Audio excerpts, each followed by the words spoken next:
Fox Sports. We are Fox Sports. We are St. Louis.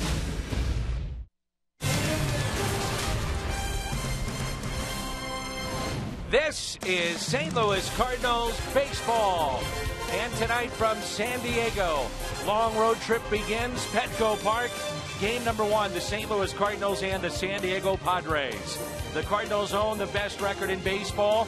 Look at the three top teams in the best record in the National League this year. All hail from the NL Central, St. Louis, Pittsburgh, and Chicago. With Pat Paris and Rick Horton, I'm Dan McLaughlin. Delighted to have you with us for baseball here tonight. A key road trip beginning for the Cardinals here to end August. Coming off a key homestand where the Cardinals went 6-3. The road trip and the West Coast can either make you or break you. The Cardinals are really fighting off both the Chicago Cubs and the Pittsburgh Pirates. They'll be in San Diego, Arizona, then San Francisco. John Lackey, who has been a strike thrower all season long, gets game one here in beautiful San Diego. John Lackey, Andrew Kashner, hard-throwing right-hander, going for the Padres. Yachty is in the lineup after making history on Wednesday. More on the Cardinals catchers coming up.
Run in the big league.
Pitch tonight, Yadier Molina. First ever home run in the big leagues off of Matt Wise in Milwaukee, September 23rd of 2004. It was just 2 nights ago. Molina with home run number 100 of his career. And a big one at that, as the Cardinals took 2 of 3 against San Francisco. What a run he's had in the major leagues. Some of the career accomplishments for Yadier Molina, the 7-time All-Star and Gold Glove winner. 3-time he's won the Platinum Glove, top 5 in the National League MVP a couple of times, and one of the best all-around players in baseball. Molina will bat 5th tonight. Baseball comes your way next.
On Fox Sports Midwest is brought to you by Budweiser. Make a plan to make it home. Save big money at Menards on all your home improvement needs. And visit your local Mid-America Chevy dealers for great prices on our all-new 2015 vehicles today. Beautiful day has turned into a beautiful evening here on the West Coast in San Diego, California. And a look at Mike Matheny's lineup tonight. Matt Carpenter will lead it off, followed by Steven Piscotty, then Johnny Peralta. The Cardinals had to switch their lineup a couple of hours ago when they found out that Jason Hayward was good to go. He'll bat cleanup. Then Yadier Molina, Colton Wong, Mark Reynolds, Tommy Pham, and John Lackey. Andrew Cashner, really a tough season for him, but we know he's got good stuff. Throws very hard, Dan, as a hard riding fastball. Also throws a nasty sinker, slider, and a changeup. And the record not indicative of how good a pitcher he can be at 4-12. The ERA's not great. He's also been roughed up in the month of August. Big guy, 6'6", 220 pounds. And the first pitch is taken for a ball. Cashner along with Carpenter know each other quite well. Both played at TCU. Carpenter with 5 home runs in the month of August. And that's a strike, says Tim Welke, the crew chief tonight. Chris Siegel is down at first. Titchener at second. Tim Timmons is at third.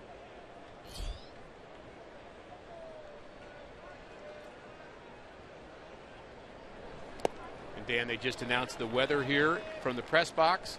And the announcement is that it's awesome, as always. What a shock, huh? I mean, why do they even bother announcing? Yeah. It's 75 skies, degrees. 75? Yeah. Pretty much par for the course here in San Diego. Oh, it's terrific here. Carpenter pops that foul out of play. Evens it up at 2 balls and 2 strikes. Carpenter leads the club in home runs and RBIs, and has really turned around his season after a couple of down months. They moved the fences in here at this ballpark, but it's still essentially a pitcher's ballpark.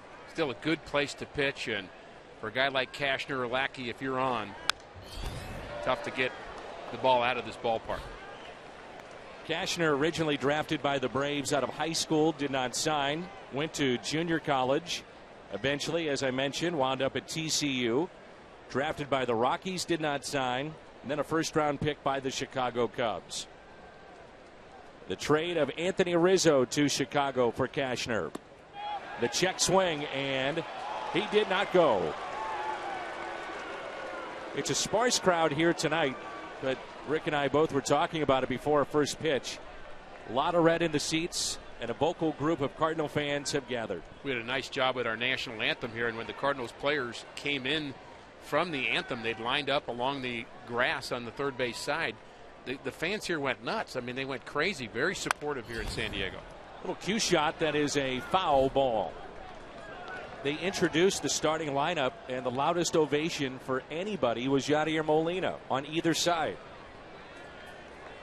But we're not surprised. The Cardinals travel so well. Historic franchise. Fans here that have relocated to Southern California. Cardinal fans always come out.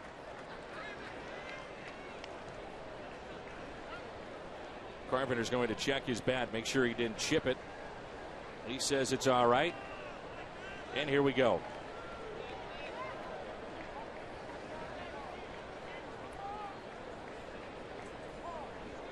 "3-2." Foul back. Classic Matt Carpenter at bat to start a game. That was pitch number 8.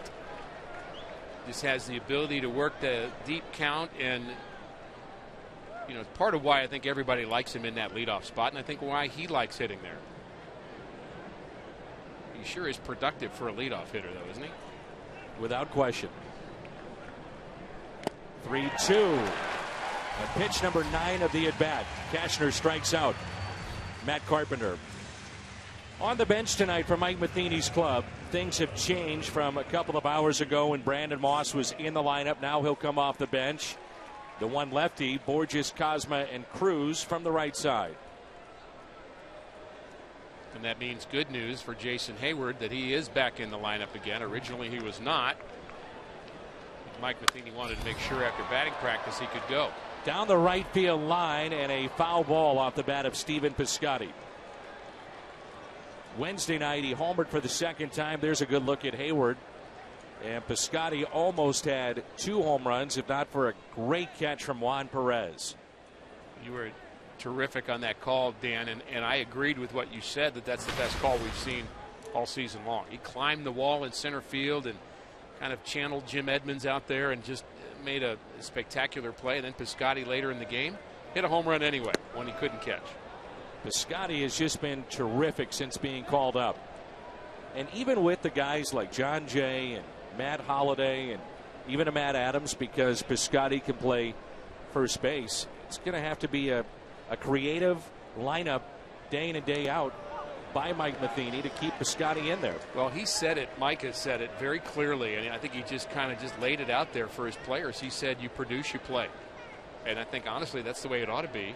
And he said it very clearly as it relates to his outfielders and really the first base revolving position there. And he actually called for the first baseman to start producing more. The next to Piscotty. Fastball taken low, 3-1.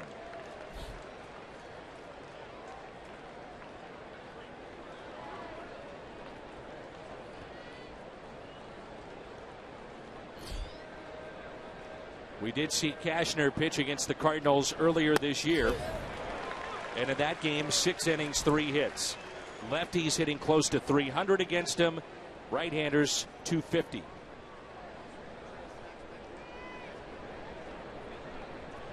The 3-2.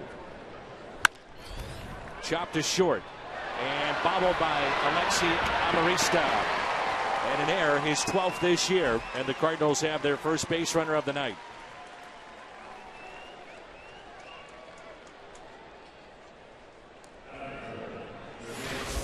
A look at the defense for the Padres. Upton, Jankowski making his major league debut. Then Kemp in right. Solarte, Amarista, Jerko, Alonso along the infield. Derek Norris behind the plate. Piscotty gets a good jump out of the box, but there's nothing really difficult, out of the ordinary about this play for Amarista. He did have to charge it a bit, but just clanked it. It happens. Here's Johnny Peralta. And a strike. Good numbers for Johnny. 280, 16 homers. He's driven in 56.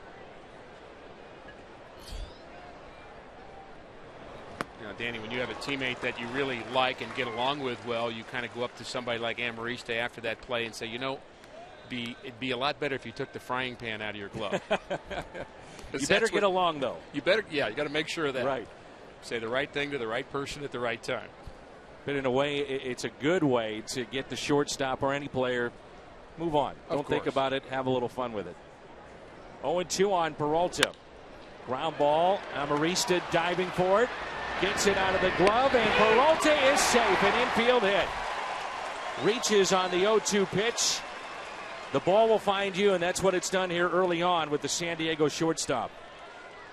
He did a nice job at keeping this ball in the infield, but I think he had a bit of a hesitation about where to throw it. Kind of looked at second, then by the time he popped up through the first, that half step, I think, caught him. But this was not an easy play.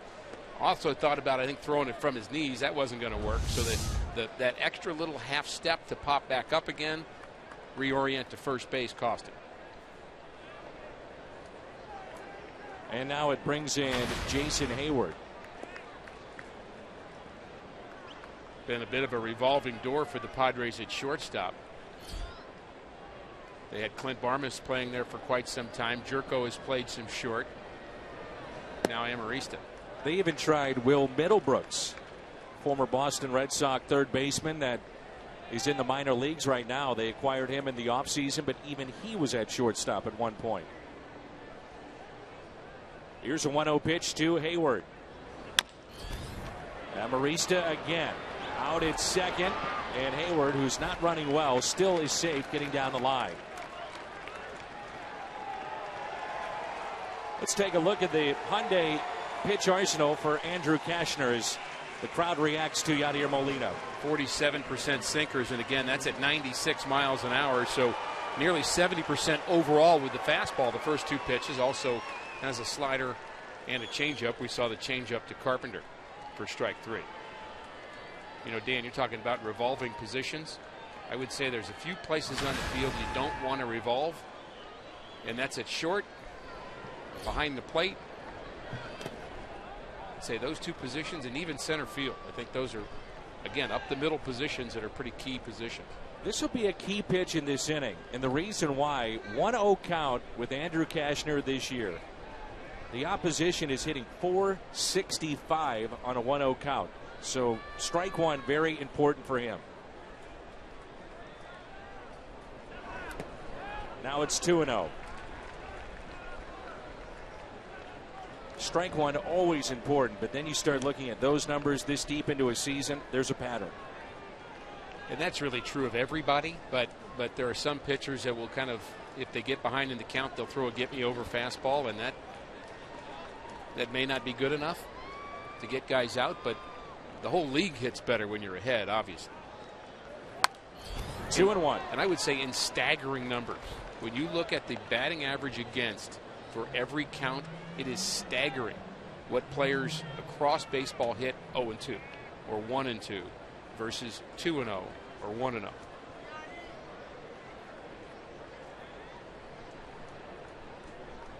The 2-1 pitch to Molina. 3-1. Colton Wong is on deck. This will be pitch number 25 of the first inning for Andrew Kashner. Remember, when he was in Chicago, he worked out of their pen, and at times he could be dominant. Molina, base hit into right, 1-0 Cardinals. The Cardinals score the first run of the night. Piscotty touches home plate. Molina drives in his 47th. 1-0 St. Louis. Hitters count. Hitters count and capitalizing on errors. That's what good teams do. on the offensive side, when somebody gives you a break, either by getting behind in the count or by allowing a base runner that didn't deserve to be out there, in this case Piscotty, you make it hurt.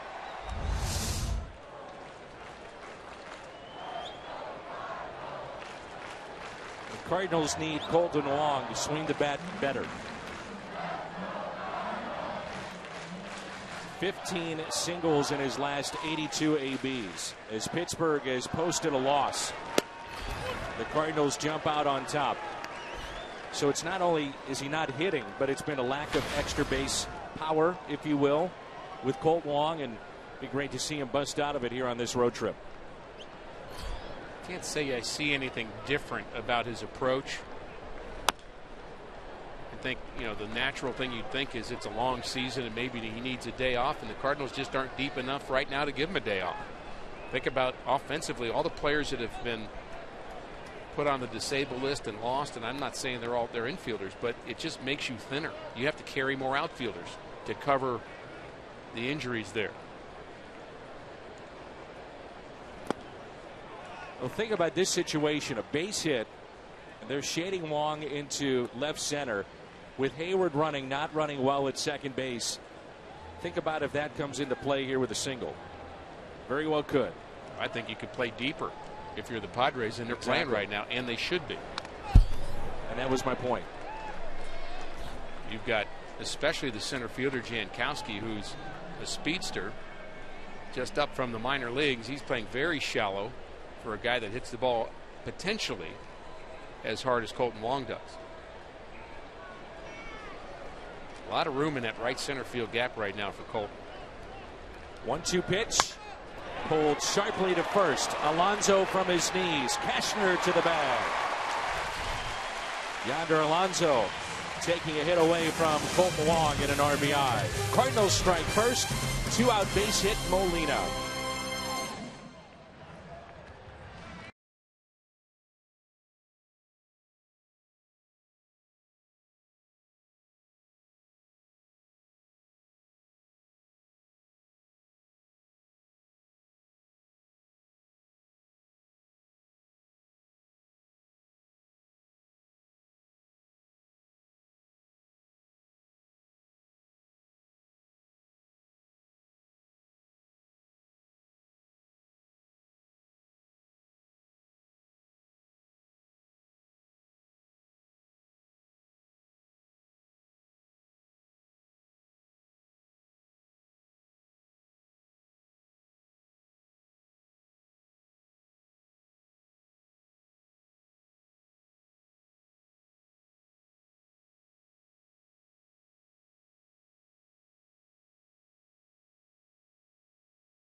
And we take a look at the lineup for San Diego. The switch hitter Solarte will lead it off, followed by Yonder Alonso, then Matt Kemp, Justin Upton, Jed Jerko, Derek Norris, Alexi Amarista, Andrew Cashner. The pitcher is batting 8th in this lineup for the 3rd time this year.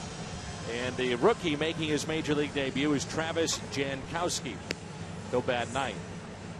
So 2 from the left side, 3 from the right side. Melvin Upton celebrating his 31st birthday here tonight at the ballpark. John Lackey, start number 25, team leading 25th start of the year. I think a key to this start for John Lackey is that he's getting an extra day's rest too with the off day, and he went deep into the start that he made 5 days ago, where he went into the 9th inning, and you know, he's very efficient as he's been all season long. He doesn't throw a lot of pitches per inning, but that extra day's rest, I think that'll help him here tonight. First pitch to Solarte is a strike. First pitch strikes time and again from John Lackey. He's one of the best in baseball at doing that 71% of the time. You will see a first pitch strike from Lackey. You'll see this too if he's right. Ground ball that's hit to first. A lot of grounders from Lackey. Handled by Reynolds, and there's one away as we take a look at the Hyundai pitch arsenal. Throws a four-seam fastball that, again, he'll use a lot first pitch to a batter. Then he'll expand the zone, slider, sinker, curve, and change. Not a lot of change-ups from John Lackey, but the slider to me is still his best pitch. That's the one that I think is his put-away pitch, but he, again, has to get strike one, then strike two before he uses it. Well, you know he's going to throw a lot of first pitch strikes, and we see teams every fifth day against John Lackey taking that first pitch. And you just wonder, is there late movement? Are they not picking up the ball with him? Why wouldn't they be more aggressive early in counts? Well, I think hitters have been so conditioned to be patient now with all the conversation about on-base percentage, and it's almost like it's a crime to swing at the first pitch. And I know fans will get upset when a guy does swing at the first pitch. Again, the numbers that you gave on Lackey at 71%, third in all of MLB this season. And I think fans, again, will be mad. They'll say, well, you know, the guy's just swinging at the first pitch. He should be more patient. Well, sometimes that's a mistake. You get yourself behind in the count, you end up striking out. So Alonso strikes out, the first of the night for John Lackey. The Cardinals defense, Piscotty, Pham, and Hayward in the outfield. Carpenter, Peralta, Wong, and Reynolds on the infield. And Yadier Molina is behind the plate. That's presented by Dobbs Tire and Auto Centers. Matt Kemp is riding a 12-game hitting streak, and he's been their most productive hitter in the second half at .319. First pitch, a strike. First Padre to hit for the cycle. How about that, huh? I'm surprised that hadn't happened before. I'm frankly surprised that Tony Gwynn never did that. And Dan, coming here to this ballpark, I must say, has kind of a sad kind of undertones for me, and having a chance to know Tony Gwynn and how much he meant to this organization, how classy a guy Tony was. It's just kind of sad that he's not here. Very well put. It's a big loss. There's his statue, Hall of Famer. Tony Gwynn Way right outside the ballpark here. You can't not think about him here at the ballpark. John Lackey sharp early on, a 1-2-3 inning, a pair of strikeouts. We head to the second. Cardinals on top 1-0.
Well, the first key is for the Cardinals to get off to a good start on the road trip. I think the West Coast trip, as we mentioned in the open, can be very important. You can kind of go a couple different directions with it.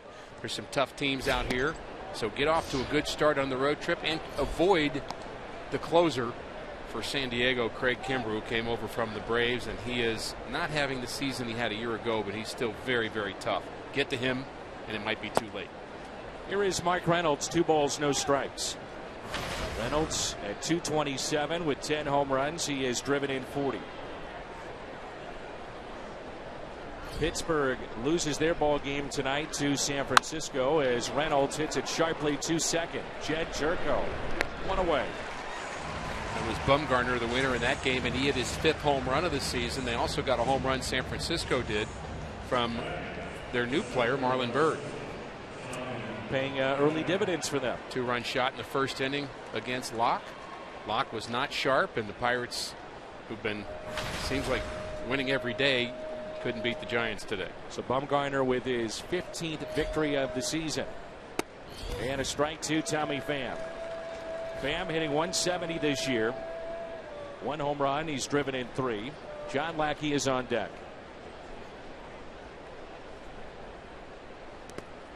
There are some great matchups today, and again, just starting tonight around Major League Baseball. Chris Sale and Felix Hernandez. I saw the same one. I thought, wow. I was actually going to ask if you wanted to fly to Seattle with me and see if we can catch that before the game today. I'm in. I'd like to watch that one. A strike on the outside corner. Bumgarner and Locke. By the way, the Pittsburgh Pirates did activate Josh Harrison, so he's back healthy. He was playing second base tonight. David Price is throwing for Toronto tonight as Pham strikes out. He's 2-0 in 3 starts with the Blue Jays. Toronto 21-9 since the All-Star break. And then Chase Utley making his Dodgers debut. And right now, Mike Fiers is trying to make history. Houston pitcher. I know Utley doesn't have a hit in that game because nobody does. Fiers going into the 9th.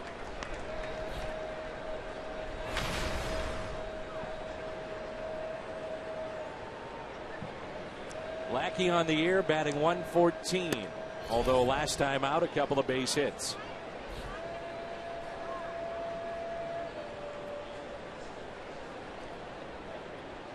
I think Harrison's going to be a big plus for the Pirates. The Cardinals are waiting for their big pluses to come back. Matt Adams, perhaps. Matt Holliday, perhaps. We're getting closer to their returns, and that's going to make decisions a lot harder for Mike Matheny about who are the starting 8 other than your pitcher on any given night. And he went. So Lackey strikes out. 3rd of the night for Andrew Kashner. Gorgeous evening for baseball.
We have Pat Paris with us. Pat, what do you have? Well, let's talk more about Jason Hayward. We saw him in the first inning. We saw him reach base. What he went through this afternoon was a pretty vigorous little workout to prove that he was ready to start in tonight's ball game. And for Mike Matheny, he wanted to make sure that that tight hamstring was being able to stand up to the rigors of playing right field, not necessarily center field yet, although Mike points out that there's still an opportunity, perhaps when we're not in such a spacious ballpark like Petco here, for him to patrol center field.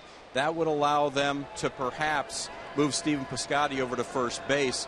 They've been trying to do that for a while, guys, as you know. And you mentioned earlier, Dan, that they're still looking for some more consistency from first base. Perhaps at some point, Stephen Piscotty might be that answer. And, Pat, you bring up a great point. And this is Justin Upton at the plate, their cleanup hitter. 20 home runs. He's driven in 64. But you think about this ballpark, you think about Colorado. Just think about it in terms of the National League West and those home ballparks. You better have a good center fielder that can go get it. Well, and you saw, Dan, when he ran to first base, he ran to the right bases. I think he's, trying to stay about 85% right now, and you don't want a center fielder trying to stay at 85% and avoid further injury. I think it's a smart move.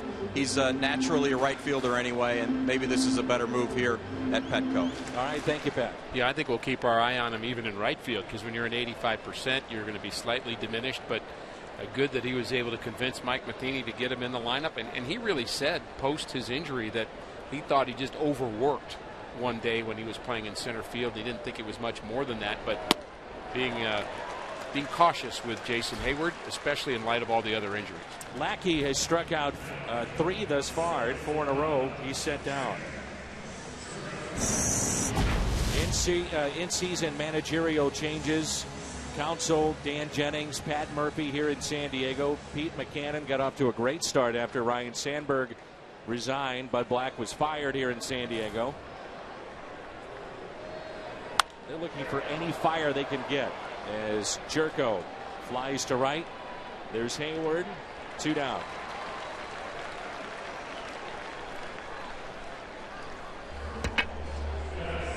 Murphy seems to have the respect of his players. They're very much backing him, and he's been very positive with his team in the midst of what you'd have to say is a disappointing season for the San Diego Padres. In the winter, Dan, when we did some hot stove shows, it was a team that many of us thought, and I would have been in that line, would have said this could be a wild card team or more in the National League West. They have improved themselves. They got some quality players. They just haven't performed well this year. And then you add to that getting at the last minute Craig Kimbrell to close out what was already a good bullpen from the year before, and you thought, well, maybe this team is poised to win the division. They needed to find some type of offense. Last year they were 30th in average at 226. Then they had Will Myers, Matt Kemp, Justin Upton, Will Middlebrooks, Derek Norris, some pretty big names. They're only 27th and hitting 242 as a team. Well, Myers being hurt didn't help. Middlebrooks just underperformed, and they sent him out at one point, and really a disappointment there. And then Kemp had a slow start too. He's been better lately, but not the firepower they'd hoped for. And a fly ball lifted into right. There's Jason Hayward. 6 up, 6 down for John Lackey. We head to the 3rd. Cardinals on top by a run.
6 any size drink, just 50 cents the next day. Coffee, fountain, or frozen drinks. When they score, you pour at your nearest On the Run. You earned it. Mike Fiers is 1 out away from completing a no-hitter for Houston against Los Angeles. That game is at Minute Maid Park. Top of the lineup here, and Matt Carpenter takes a breaking ball low. When we first saw Minute Maid Park, did you think there'd ever be a no-hitter thrown there? Absolutely not. Seemed like such a hitter's ballpark. Over time, it's gotten a little fairer, actually. They will take out Tal's Hill there next year. That's going away.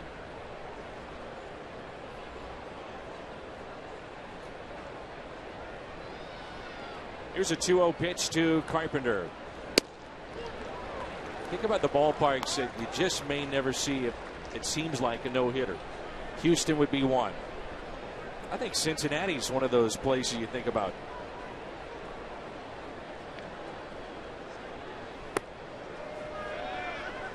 Cincinnati, if you get the ball in the air, hard to keep it in the ballpark. Exactly. 3-1. 3-2 on Carpenter. He struck out swinging in a 9-pitch at bat first time up.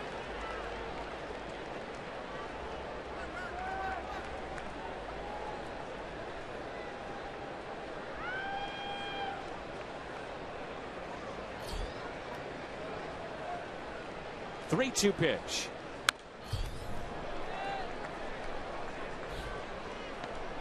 Turnaround year for the Houston Astros at 66 and 56 at the start of play, and a 2.5 game lead in front of Los Angeles.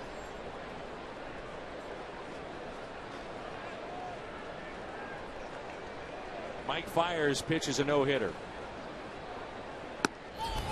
Strikes out Justin Turner to get the no-hitter. On pitch number 134 at 91 miles an hour. Here's the last pitch to Carpenter just off the plate. He has such a good eye. And it brings in Stephen Piscotty, reached on an error and has scored the lone run. Mike Fiers, who this time last year had hit Giancarlo Stanton in the face, and there was some that wondered whether or not he would bounce back. He was not at 100% after that mentally. And remember, he made a start against the Cardinals after that, had some issues. Houston doing a lot of things right this year. A year ago, it was Altuve and some other guys. So much more than that right now. Think about what they did at the deadline. They got Fiers, Carlos Gomez, Scott Kazmir.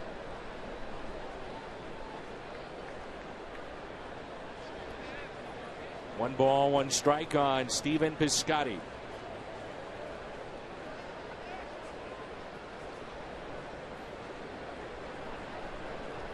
Carpenter is running, swung on and missed, throw down to second, and got him.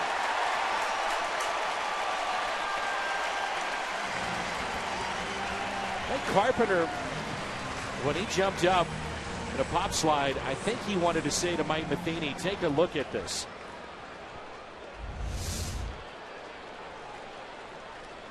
Well, the tag is a little high, and where's the foot? I don't think the right foot was on the base, and the left foot was, so I think he was out. Kind of an awkward tag, and really, bottom line, a missed hit and run for Stephen Piscotty. That was not a straight steal. And that's the risk you run. Hit and runs, when they work, they're beautiful pieces of art in the game of baseball. It's just what you want, and when they don't work, it doesn't look quite so nice. So Carpenter caught stealing for the third time this year. Strikeout of Piscotty, and now it's Johnny Peralta. Had an infield hit on an 0-2 pitch back in the first.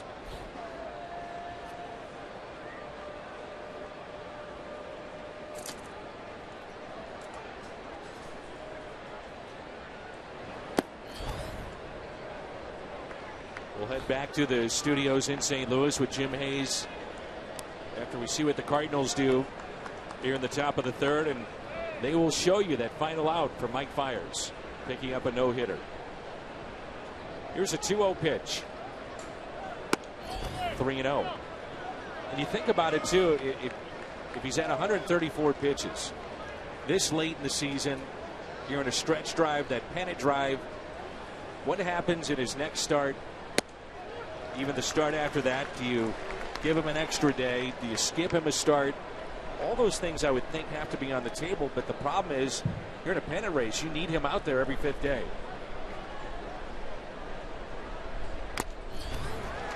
They don't have the luxury of a huge lead. They are in a pennant race, no question about that. And you know, my feeling, Dan, on the high pitch count, and you got a no-hitter, is just, you know, back off a bit. I mean, I know it's hard to get somebody to do that when they've got a no-hitter on the line, but if there's a case of being concerned about health, and just throw a BP fastball down at the knees, get a little sink, try to get some ground balls. And Fiers was still throwing 91 in the 9th. Kind of depends on what type of pitcher you are, what type of body you have, and arm strength you have, too. 3-2 is smoked into right. That ball will get down, and it's cut off by Kemp. That'll hold Peralta to a single. He's 2 for 2. Extends the inning to Jason Hayward. Ball just sounded well hit, didn't it, off the bat? I mean, that was a whack. Here it is. Love that sound. Except from 60 feet, 6 inches away. Painful sound there. Hayward grounded out to short, fielder's choice. Back in the first inning, and he's 0 for 1.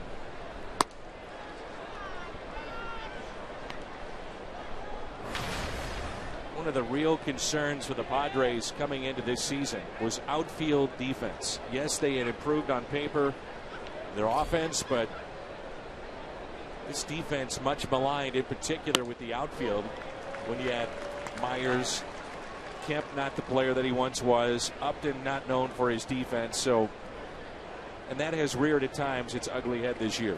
And you know, frankly, this is an entirely different team for Padres fans. I mean, if you're a Padre fan and you followed the team a year ago, there's no Venable here. I mean, you just have different players almost across the board. So it's going to take a while for them to maybe gel together. You've got a new manager now, and he's only an interim manager to boot. No real decision going forward. Their general manager has said, A.J. Preller has said, he's going to wait till the end of the year and he's going to avoid talking about it, losing streaks, winning streaks aside. Let's just wait till it's over and then I'll think about it. But, I mean, most of the time they'll go outside and find somebody new. The Padres wanted to make a splash, too. When you're talking about the Giants, it's a team that's won the World Series 3 times in the last 5 years. The Dodgers have been very good. They're spending a ton of money. As Hayward pops it out of play, I think part of what they did was marketing as well, saying, look, let's go out, let's get some names here, and let's sell some tickets. Let's get the excitement back if we can in this town, which they did do. As anybody who's in marketing knows, that's step one. You market, and then you sell, and then you better produce. Otherwise, you're working against your sales and your marketing. And you know where I'm coming from. I mean, you sign those kind of players, that gets the interest, that gets the buzz going. But what keeps it going? Winning. Period. So it's really a both and. I agree with you that's why they did it, and they needed to keep pace with the Joneses, especially the Joneses there in L.A. 3-2. Foul back. Watch how Alonso is playing this defensively. You have a left-handed bat in Hayward, so he's playing behind the runner. 3-2, 2 outs.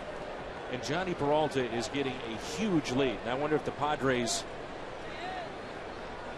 try to defend that a little differently. Well, here's why I wouldn't mind it. And here he is. He's going to back up once Cashner goes set. And the reason he's backing up, he wants to give himself more range. And I'm okay with that because Peralta's probably not scoring on a double anyway. I would say worth the risk.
September 8th of 1993.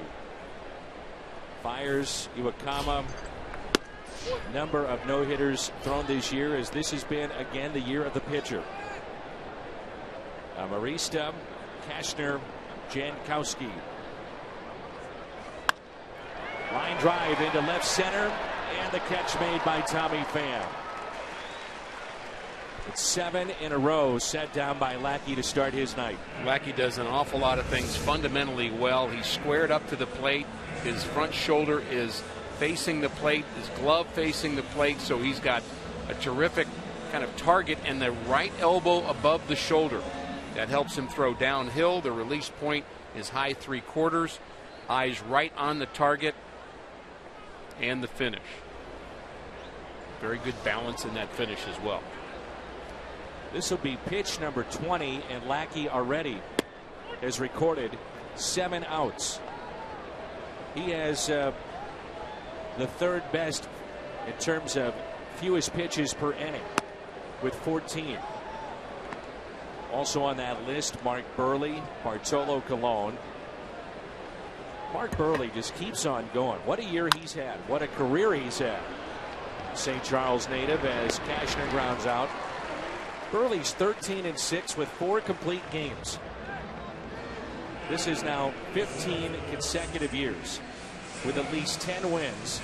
He's closing in on 15 straight seasons with at least 30 starts. I mean, he's durable and he wins. Talking about Mark Burley. And Burley, a lot like Lackey in some ways. You got left-handed version, right-handed version, but here's the applause for the major league debut of Travis Jankowski. And that's a nice welcome for him. But both pitchers not afraid of contact. And I don't like this phrase pitch to contact. I know everybody loves it. I hate it. But I do like the phrase not being afraid of contact. I find that to be a different thought entirely. You and Dave Duncan then probably butted heads. Well, I try not to butt heads with him because that dude's one serious dude. No, we could actually. He understands what I mean by that difference, and he's just obviously a great baseball guy. Travis Jankowski, first ever big league hit. A single into center field.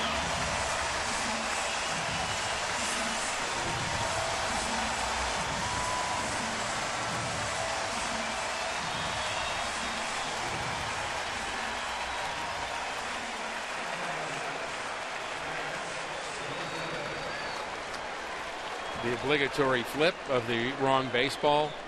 Somebody's always in charge of that, but they've got the right one there for him. Nice moment. He was told he was coming to the big leagues by his minor league manager, Jamie Quirk. He went to him right at the start of the game and said, "I can't start you tonight. You're not playing." And he was just kind of heartbroken because he'd been playing so well, and he said, "I can't start you." And he said, "Well, why not?" And he said, "Well, because you're going to the big leagues." And he thought he was kidding. And it took a while for Jamie to say, "No, I mean it.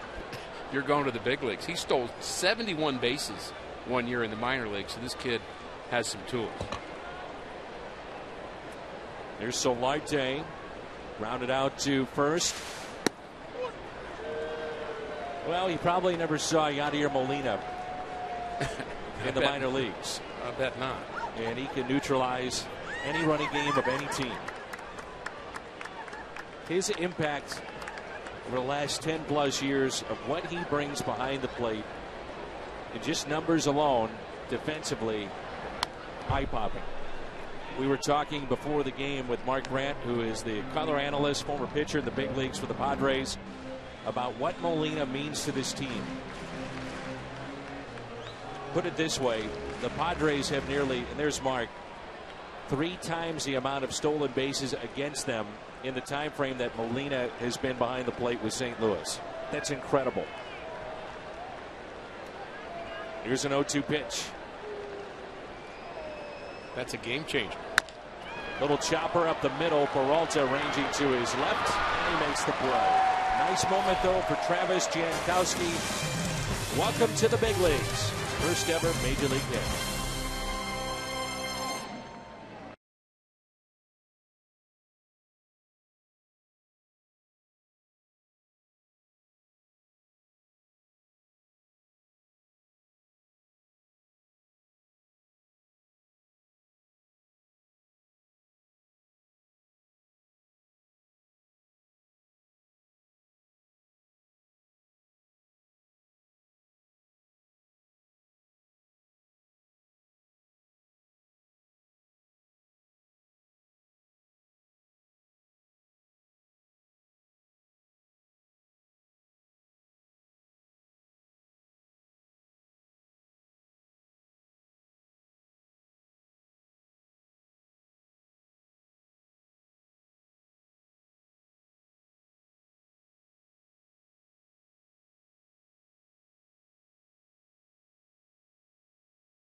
They have to wait for the dancing grounds crew to exit the field.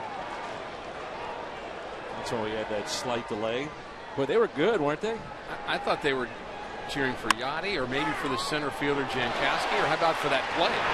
Solarte, and what a pick at first by Alonso. Always just something to cheer about here at the ballpark, isn't there? Well, I thought they were very entertaining and very talented carrying their rates. And it brings in Colt Long. Solarte to his left. Got a good arm, although that one in the dirt. Alonso scoops it. Alonso made a nice play on Colt Long his first time up. Cashner has struck out 5. He has a new foundation. It's called Pitching for a Cause, which helps children with medical issues across the country. And he has quite the story with his mother. Mom Jane went into septic shock last year. They didn't think she was going to pull out of it. Basically was in a coma, heavily sedated. And when he would pitch, her blood pressure would rise. And they thought that she was not going to even come out of it. And yet the game would be on in the background and her blood pressure would rise, knowing that he was pitching. Well, not only did she come out of it, she is now healthy. And Andrew Cashner, who's having a very tough year, said, as tough as this has been, it's all in perspective because of what I've seen my mother go through. But think about that. His starts, they think she's out of it, may not come back, and yet she obviously is hearing it, and the blood pressure would rise when he was pitching, and then when he come out, they go back down. That's amazing. The 2-2. Get out of play by Colt Long. You do hear stories about that, Dan, and we hear them all the time. And you know, whether it's from servicemen and women overseas that they're watching their favorite team play, or people who are ill, or people who are struggling, and they just that baseball can lift them up. And you know, it's not that baseball is the most important thing in the world, because it certainly is not, but it can provide something for somebody in the form of entertainment and meaning that I think really it's done for years and years and years. 6 strikeouts for Andrew Cashner. Well, you said it, Colt Long is the one Cardinal you'd like to see get back on track. There are others that you'd like to see get off the disabled list, but as far as the guys that are healthy right now, he's the guy that's struggling the most. Here is Mark Reynolds. First pitch, a ball. A little bit of a shift on for him, and that paid dividends with Jerko near the bag at second his first time up.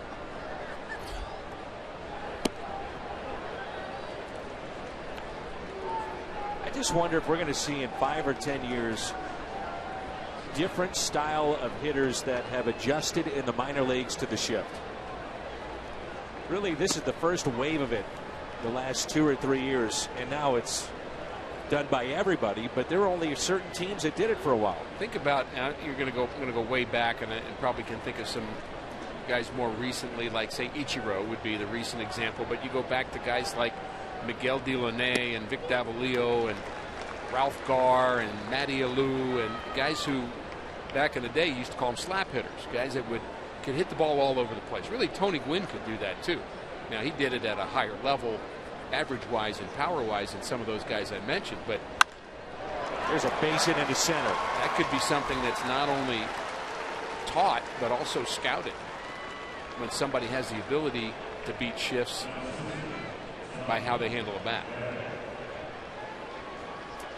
Now time for you to tweet your strongest fan photo using the hashtag MWDataStrongFan. And we'll have a picture for you coming up later in our telecast. Tonight begins a 10-game road trip for the Cardinals. St. Louis has only played 8 road games in the second half. That's fewest in all of baseball. And what's left? 16 home games, 26 on the road. Tommy Pham struck out back in the second inning. Short lead by Reynolds at first. Slowly hit up the third base line and foul. What's defined the Cardinals all year long has been their pitching.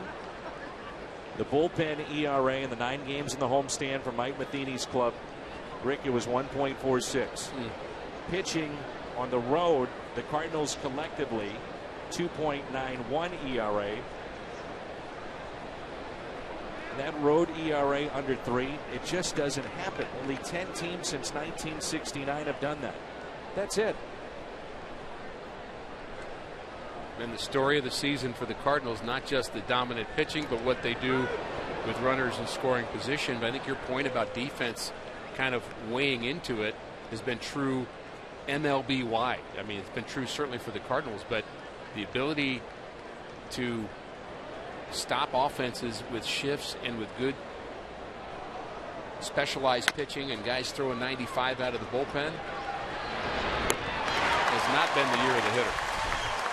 Cardinals strand a runner. They have left 4 on. 1-0 midway through 4.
Run on September 13th.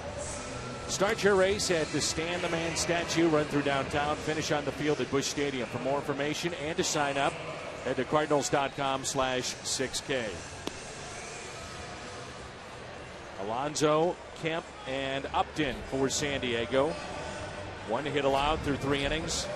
But John Lackey, 8 of 10 first pitch strikes. Conversely, Cashner, 8 of 17.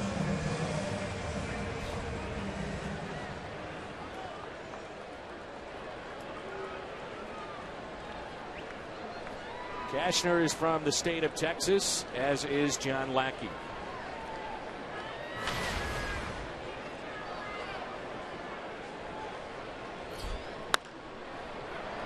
Off the bag and past Reynolds and into right field. Backhanded by Hayward. He'll gun him down. Look at this. Come on. Keep sliding. Slide right into the tag.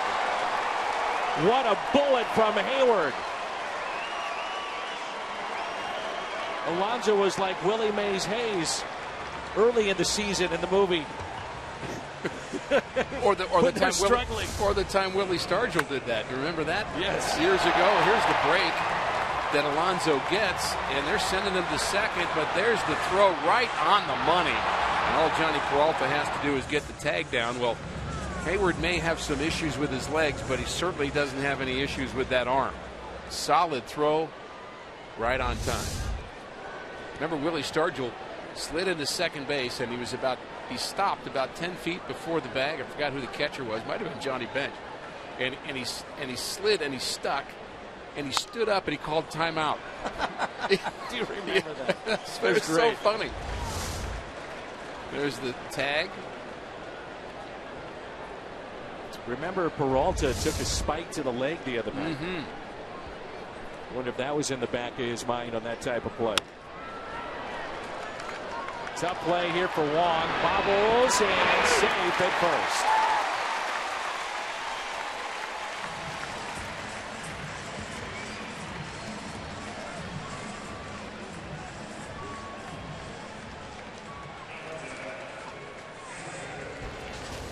Well, the Padres with big names, but are they living up to the reputations that many of them have coming here to San Diego?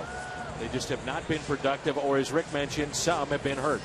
Yeah, and some of the production is okay. You look at the average and home run production of Kemp and Upton, and they're okay, but you're just hoping for more from those guys. Infield hit for Matt Kemp, and now it's Upton.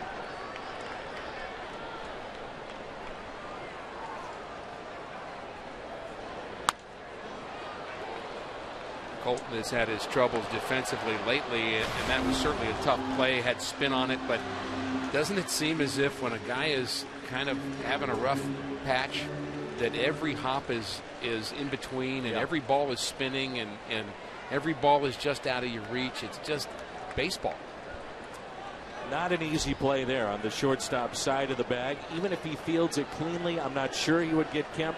Agreed. Be careful here with Upton. The pitch tails back in, but for a ball. Abilene High School, John Lackey was a 3-year starter at quarterback. He played under Gary Gaines for 2 years. And that name of the head coach at that time may ring a bell for many.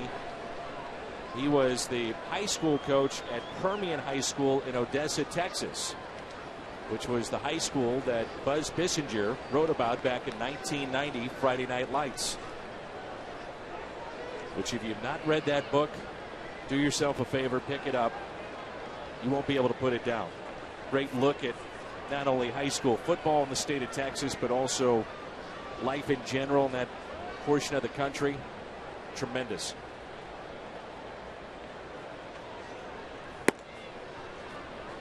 High school games in the state of Texas, not an exaggeration, will draw more fans for Friday night football than there are people in the town, because it becomes really a county-wide or area of the statewide extravaganza, really, and everybody comes to watch football as if it's the only game in town or only game around. 2-2. Buzz Bissinger also wrote 3 Nights in August based on the Cardinals and Tony La Russa. He is such a gifted writer. And to take a look at high school football, then the socioeconomic issues of that area, and to tie it all in, it was a magnificent piece.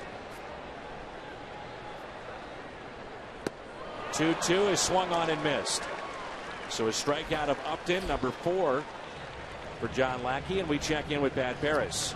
Well, Dan and Rick, John Lackey obviously having another John Lackey veteran kind of start tonight. He's got 12 straight quality starts in a row. Mike Matheny, when I talked to him today, said I expect another one just like that. And they're better than quality starts, not 6 innings, 3 runs or less. It's generally better than that. The interesting thing is, it's the first time John Lackey's ever pitched at Petco, and in fact, earlier today in the clubhouse, we had to kind of guide him to where to go. He had no idea how to get around the ballpark. A guy who's 36 years old, pitched in the big leagues this long, and had never pitched here in San Diego. 4th career start against the Padres, first ever at this ballpark. And the last time that he strung together 12 straight quality starts was in 2008 as a member of the Angels. That's a long time ago.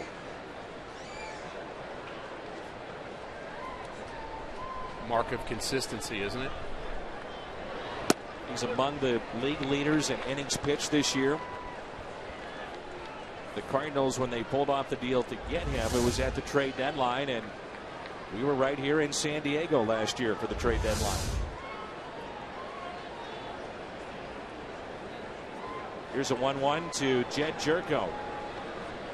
And what made it so odd, Rick, was that the players, Alan Craig and Joe Kelly, found out before the official trade came to fruition. You know, the internet's buzzing, Twitter, Facebook, so they basically found out on their phones. They were getting geared up for a day game and then shipped off to Boston. That'll be an infield hit for Jerko. 2 infield hits in the inning.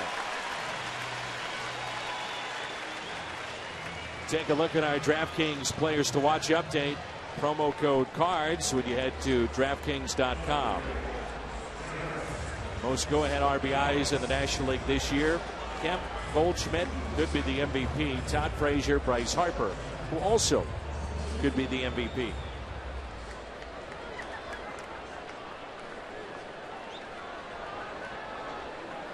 The Padres get their first base runner to second base.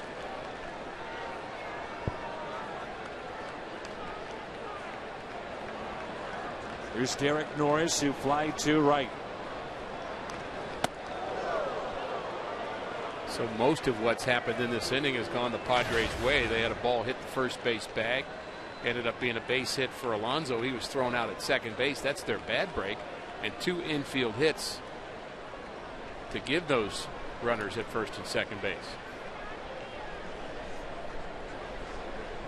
Hayward's throw has become more important.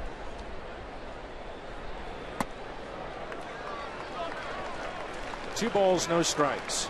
John Lackey coming off 8 1/3 innings. Last time out, his longest outing of the year. 9 hits, but no more than 2 hits in any inning. Really was able to space out the 9 hits throughout the evening. And you think about a veteran pitcher, as Pat mentioned, he was hit hard early in that game, then settled in. He has a way of not giving up and not giving in. If he does have a bad inning, he hasn't had many of those. He's been consistent. That's the word Pat used, and we've been talking about it all along. I'd say the same thing about the whole Cardinals staff. There's Peralta, backs up, and a flip to Colton Wong. The Padres strand 2. They've stranded 3 so far. We head to the 5th. 1-0 Cardinals.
All right, Pat, thank you. Here's a look at Solarte, the third baseman, who made a very fine play earlier in our ball game tonight. We're going to break that down in just a moment. There's a strike to John Lackey.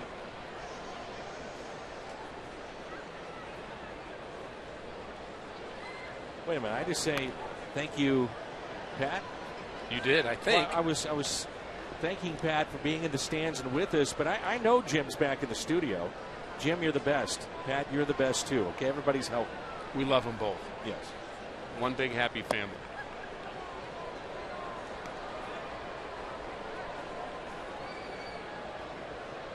Lackey struck out on a check swing. He's 0 for 1. 2-1 pitch by Cashner. One big happy family, and you're the godfather.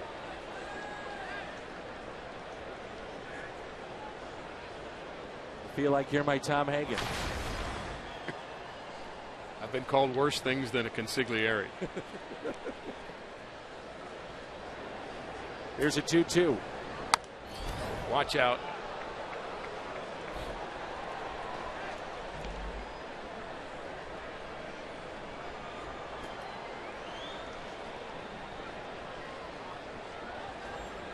Is it Alfredo? I knew it. I knew it was him. Broke my heart.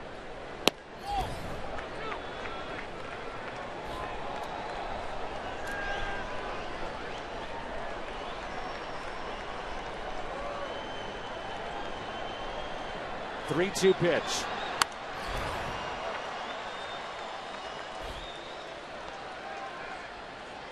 Well, Rick, not only in St. Louis do they enjoy the wave, they're trying to get that started here in San Diego. You being a official card-carrying member of the Wave fan club. I've lost my card. I can't find it. 3-2. And Lackey just jogs down to first in an easy play. Let's go back to Solarte, the former Yankee. Dan, you're talking about his good play that he made early on. And it's off the bat of Molina. Here he goes to his left, and here's the result. Doesn't have time really to move the ball in his glove, so he throws it in the dirt. Good play by Alonso, but why is the ball in the dirt? You look at his fingers on the baseball, he does not have a four-seam grip. Most guys get it naturally, and he throws it from three-quarters. That's not a four-seam grip, so he throws a sinker to first base. When a pitcher throws a sinker, they're happy.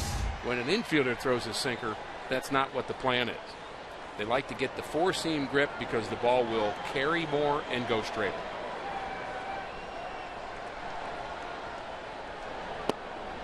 And a strike to Matt Carpenter.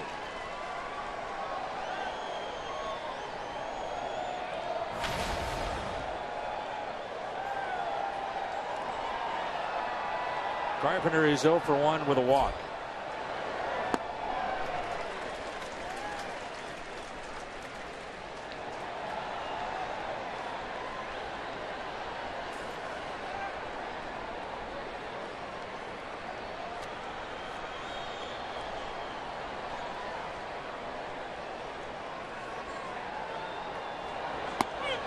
Tailing back in, and a strikeout of Carpenter, number 7 tonight for Andrew Cashner.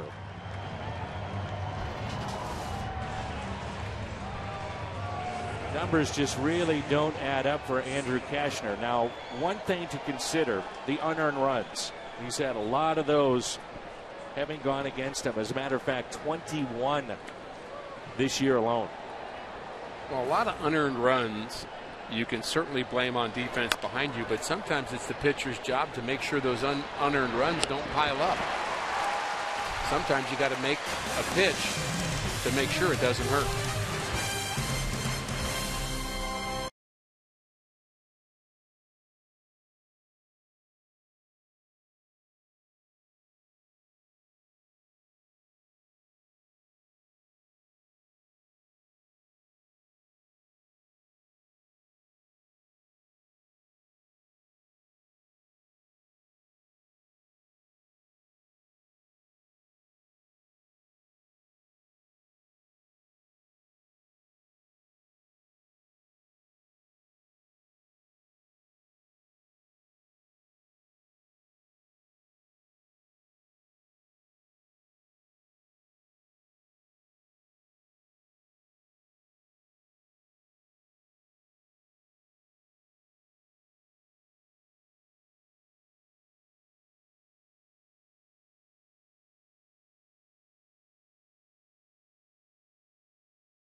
race deal that can't be beat. For a limited time, fans can purchase select seats for just $7. That's for the Nationals when we come back home, August 31st through September 2nd. For details, visit Cardinals.com/Papa John's. I would have to say they're the most disappointing team right now in baseball. And Marista looks at a strike. Talking about the Washington Nationals, the hype surrounding them, obviously loaded with talent. And yet Washington started play tonight 4 games back of the New York Mets. How can they be a 500 team? Piscotty backhands it and holds Marista to a single.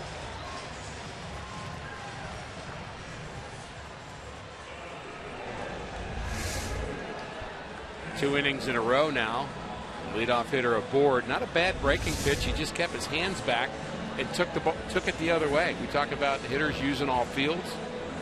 That's what Amarista was able to do there. Now you've got your pitcher batting 8th. In this case, it works. Bunting situation for him.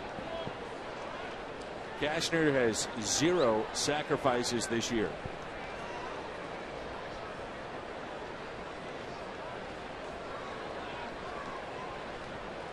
John Lackey has been so good this year. You break down his season, 3 runs or less in 21 of 24 starts.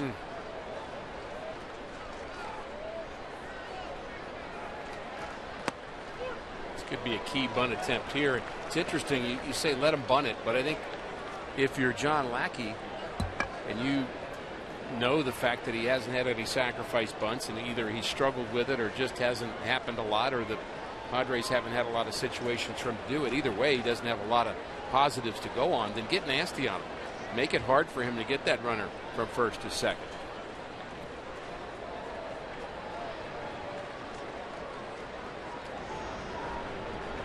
So you'll do that by throwing a fastball up in the zone, sometimes a riding fastball, or you go ahead and throw a breaking ball that he can't kind of get the bat head on squarely.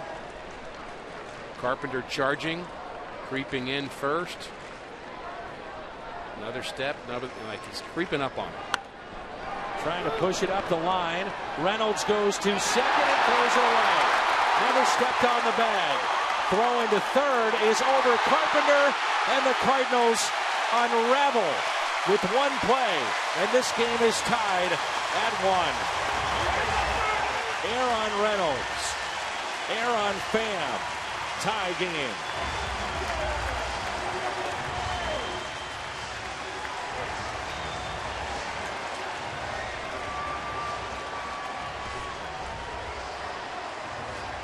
All Lackey can do is shake his head and try to figure out how to rebound from this. The Cardinals are going to have to play with the infield in. The bunt's too hard, and because it's too hard, Reynolds thinks he can get the guy at second base. The throw would have beat him there, but it was wide. And here's the throw over the head of Carpenter. 2 errors on 1 play. There's the hard bunt again.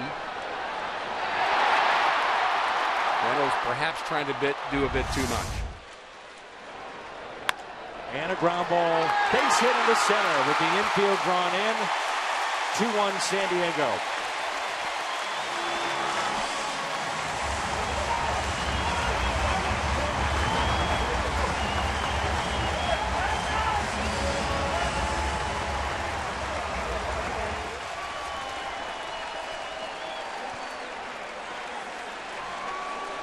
Jankowski 2 for 2 in his major league debut and picks up his first RBI.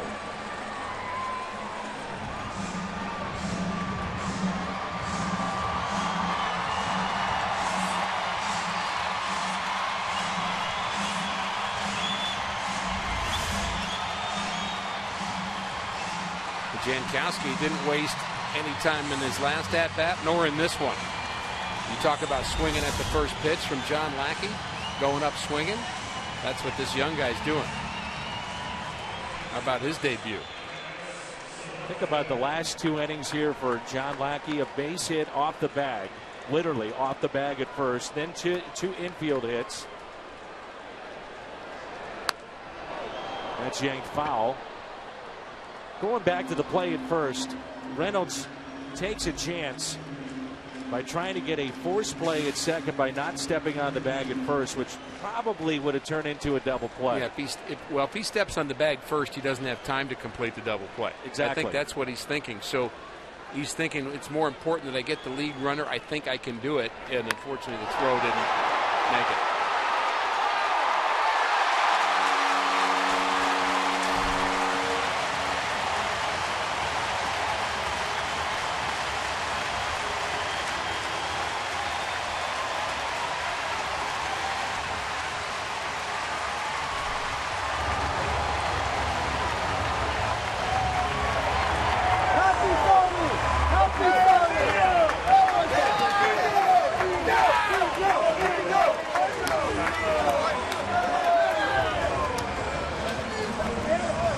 Just like that, 4-1 San Diego. Solarte his 10th home run, RBIs 48 and 49. That may have been the fastest, happiest home run trot I've seen in a long time.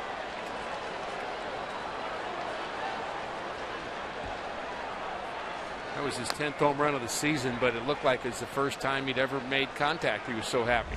I'm not criticizing him. I think that's good. Good for him. There's the pitch middle in, and he drops a bat head.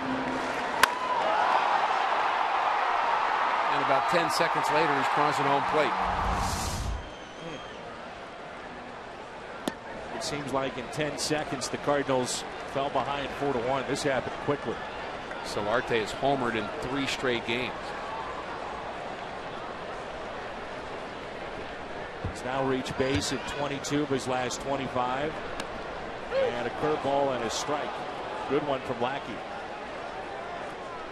Alonso singled off the bag, tried to make it into a double, and was thrown out by Hayward back in the 4th, and is struck out. I was just about to say, Dan, and I'm kind of glad now I didn't get it out. I would have been accused of jinxing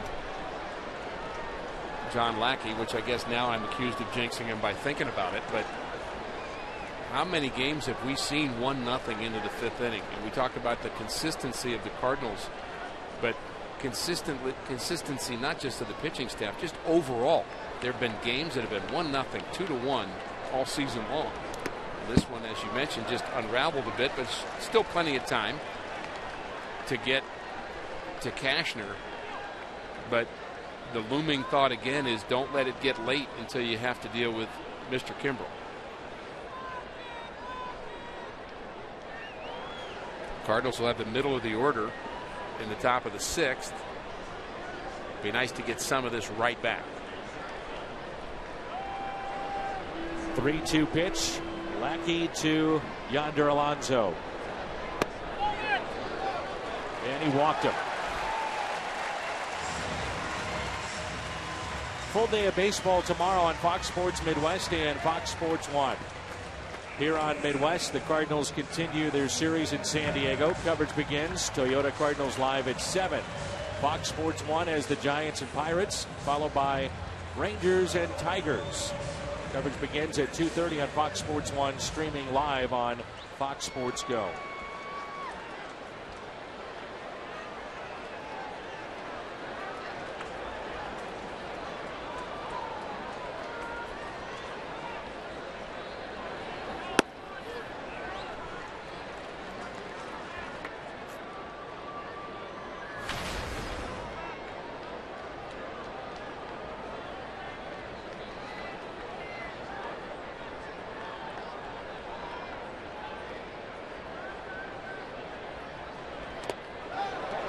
The ball gets away from Molina. Wild pitch charge to John Lackey. So base hit by Amarista. Then the Cashner bunt that turned into 2 errors and a run. Jankowski with the infield in, base hit. That made it 2-1. Solarte a 2-run homer. Alonso the walk, and now here is Matt Kemp, always dangerous at the plate. 14 home runs. He has driven in 70. Certainly a wild pitch there, but that's usually a ball that Yachty will smother. Boy, another pitch up in the zone. Lackey got away with one there. He's going to have to kind of regroup somehow, some way. Just get through this inning. Get back out there, have a good sixth, but pitch count still low enough. That's not an issue, but unfortunately he's out of his rhythm right now. As you mentioned, a lot of pitches up. Doesn't get the call. Kemp with an infield hit. With a shift on and a tough play for Colton Wong back in the 4th inning that extended Kemp's hit streak to 13.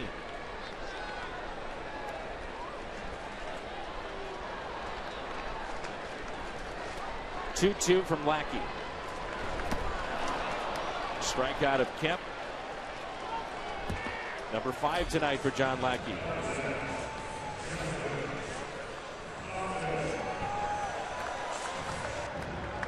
This was going into this start tonight. 12 consecutive quality starts, and now that comes to a close. Potentially because of the unearned runs.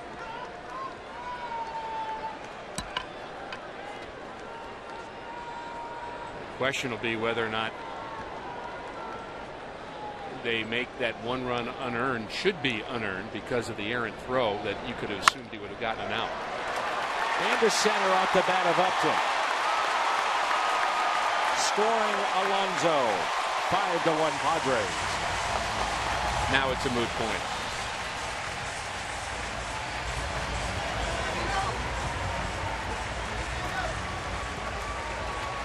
RBI number 65 for Justin Upton. Everything happening the Padres way. You've got Colton Wong playing towards the middle, and he's the closest one to that ball, even though it's on the shortstop side of second base.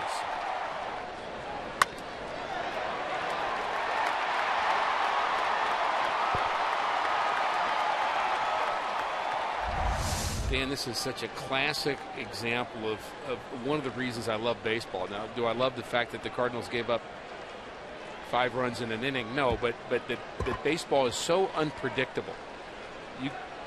No one saw this coming, this inning. Nobody in this ballpark saw it coming. And I would guess nobody in either dugout saw it coming. You look up on the board and you've got 5 runs all of a sudden on 8 hits against a guy who was just mowing you down. I mean, strikeout after strikeout, low pitch count.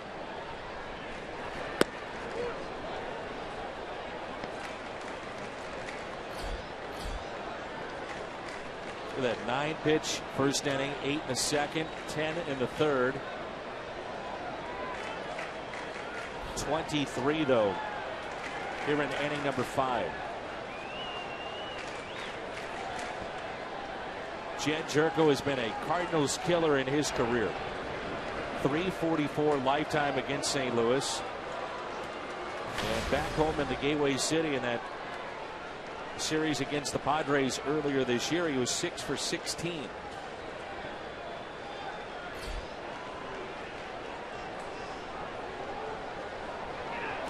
Runner goes, picked by Molina, throw to second, dropped by Wong. Wow. Throw was there too. One of those innings, Dan, just nothing going the Cardinals' way here. Right now, perfect throw by Molina. I mean, Colton Wong is really fighting it with the glove. Look at this throw right on the bag. The catch and the tag was all that was needed.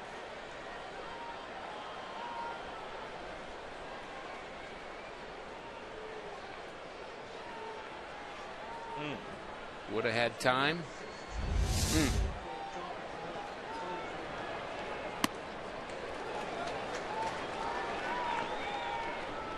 So stolen base for Upton, number 19. They're going to score that in error on Wong, which will be his 13th. The Cardinals' 3rd of the inning.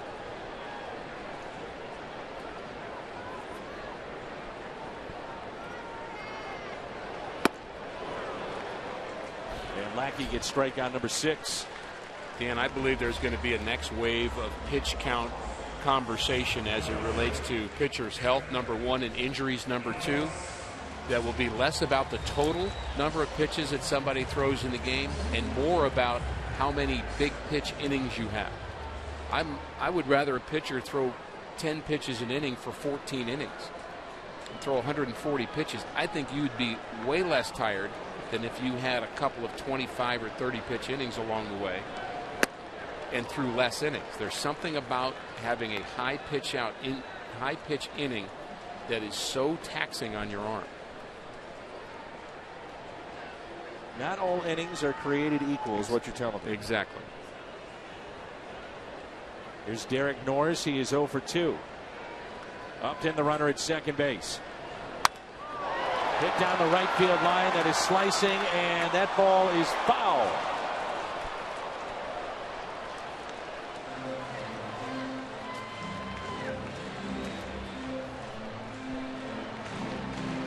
Well, that being a foul ball does not coincide with everything else that's happened this inning.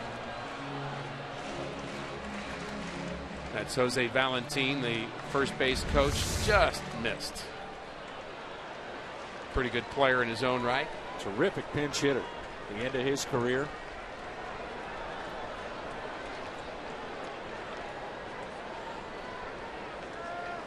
Now it's 0-2.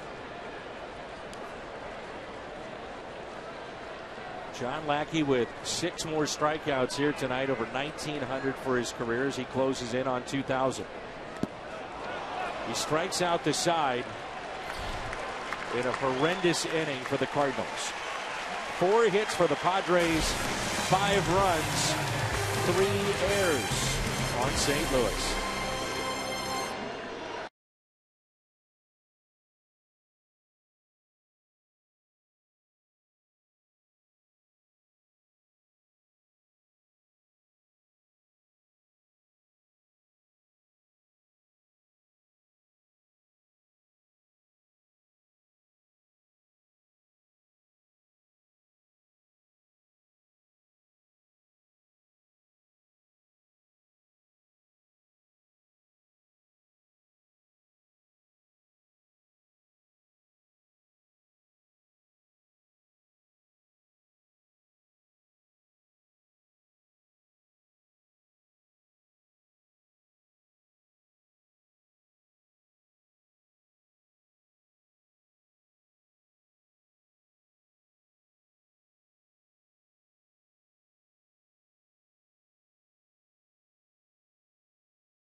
Official fan-to-fan ticket marketplace of the Cardinals, and that is StubHub.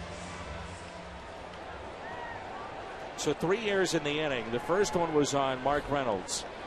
The next one, by the way, was not on Tommy Pham. That was Stephen Piscotty with the throw to Carpenter that sailed into the dugout. And then an error on Colton Long on the drop at second base. The apparent stolen base of Justin Upton as Peralta takes a strike, and we're underway here in the 6th. Boy, those types of innings have been few and far between for the Cardinals this year. Peralta is 2 for 2. Maybe part of the reason why it looks so horrendous for Cardinal fans to kind of go through, or for you and I to actually be a part of talking about that inning. It is so rare. So the question really isn't, when you look at an inning like that, how does that happen? Maybe the better question is, how does it not happen more often?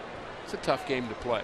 You're going to make mistakes, and very rarely do we see an inning like that where the Cardinals throw the ball around honestly, when you watch a minor league game, you see that every night.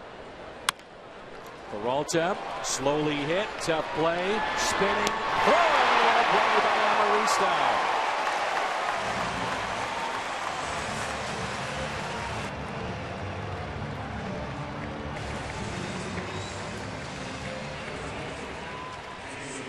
Some pretty good range there to his left. Amarista had a bad play early on, but that's a good play, good strong throw. And there's the drop in the kind of transition for the first baseman Alonso, which a year ago for a while there was more calls on whether or not you would actually take the ball out of your glove cleanly or not. But baseball relaxed on that rule, I think wisely so. Yeah, I'm glad they did too. Yeah, too many difficult plays to have to judge for umpires if you let that rule go on as it was. 0-2 on Hayward. Hit it to a fielder's choice and struck out.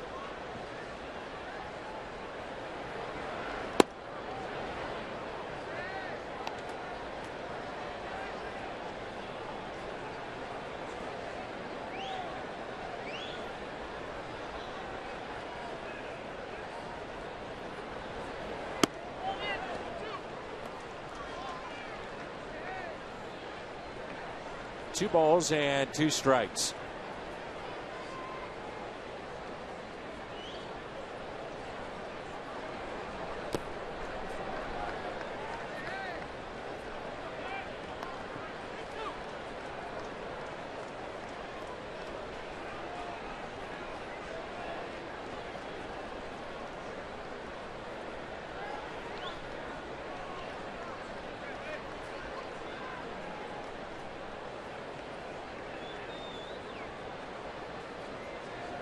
Three-2, and a walk to Jason Hayward.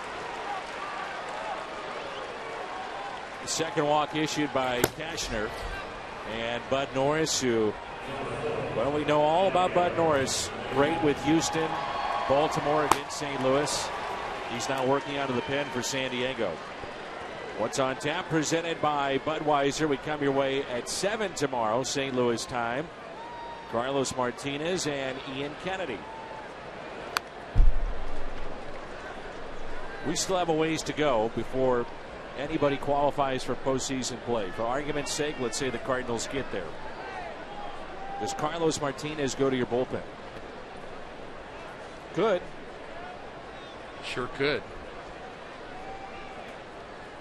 I think everybody in the Cardinal organization is afraid to even think about that subject, because every time they look up, Pittsburgh's winning and Chicago's winning, and you kind of feel like you've got to take care of business first, and there's a lot of games left. Like I said, you have to get there first. I know. We can talk about it, I know, and they can't, but I think that's certainly, you know, you've got your short range plans and your long range plans. And I think at some point October is your, I guess, your medium range plan, and that would be an interesting possibility to put Carlos there. Although, how do you not let him start? The Cardinals are 18-4 when he starts. Most lights out starter right now for St. Louis is who? I'd say Jaime Garcia. That's where I was going, especially if you're at home. Second most lights out Cardinal starter right now is Martinez, Waka, Martinez or Waka or Lackey. And how do you not start Lance Lynn?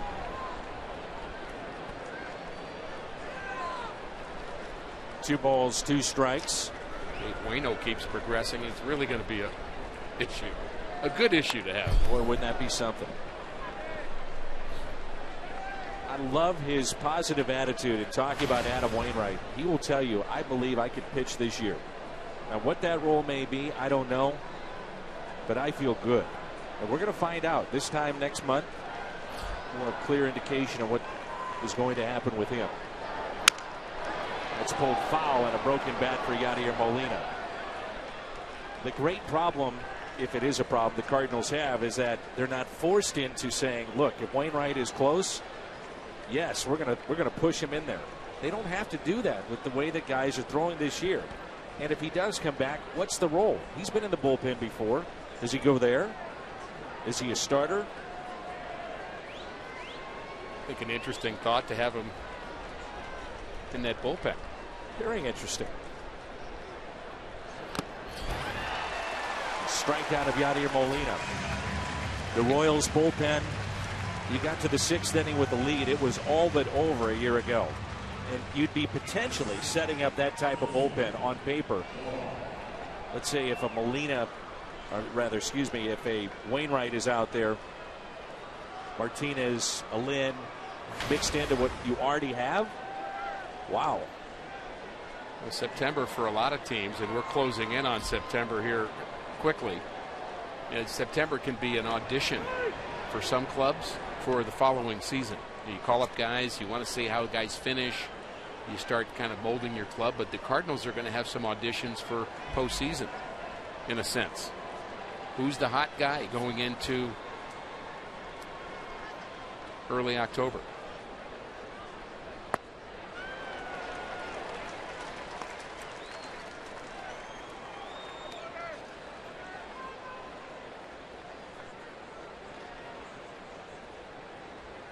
Yoenis Cespedes with 3 home runs tonight for the Mets in Colorado, including a grand slam. Here's the 0-1. That ball scoots away. This could be a big 2-out base hit if Wong could deliver to cut the lead to 5-2. Well, it'd be big for the Cardinals, but it'd also be big for Colton Wong. Just to have something positive happen here. Cashner charged with a wild pitch.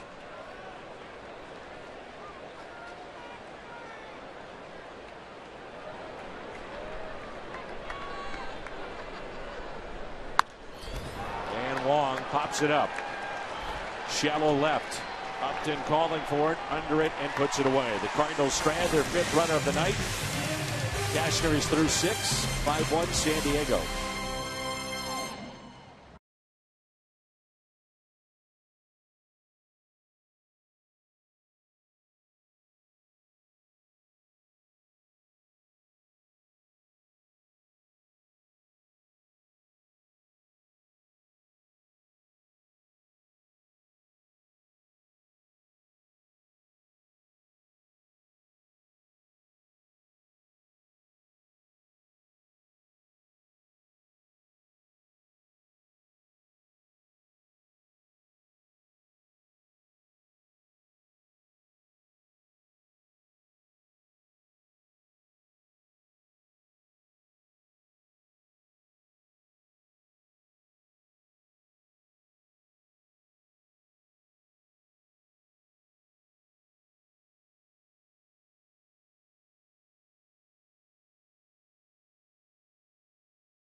Which means he's given up 2, which means potentially a quality start tonight. Potentially. So it would not be that way. Well, those numbers were coming into this game today, and there's a discrepancy about whether or not there are 4 earned runs or 3 earned runs. And there may be some conversations going forward with the official score, and kind of depends on how you view what happened afterwards. And it's going to be certainly in the scorer's hands. But in my mind, I think it makes sense that there are 3 earned runs and 2 unearned. But at least officially now it appears that there were 4 earned runs.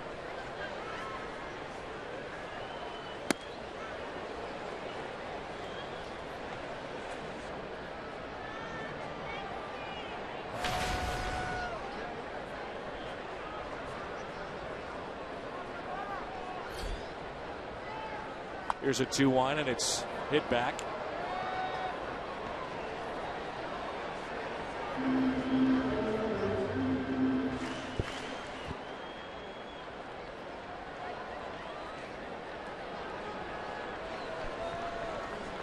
Alexi Amarista.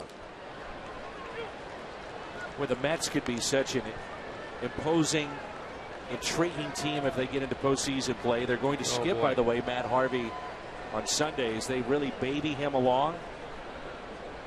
But DeGrom, Syndergaard, Harvey in that rotation, short series. I think they get overlooked at what they did at the trade deadline. They changed their everyday lineup, especially with Cespedes. Well, he certainly had been a difference maker. I think you look at their bullpen and you at least wonder, do they have enough?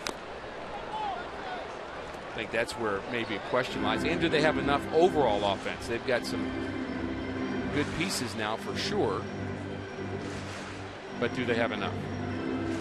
But you can say that about every team in baseball, really. Yeah. With the down year it's been offensively in a lot of places. Including the Cardinals. Do they have enough offensively?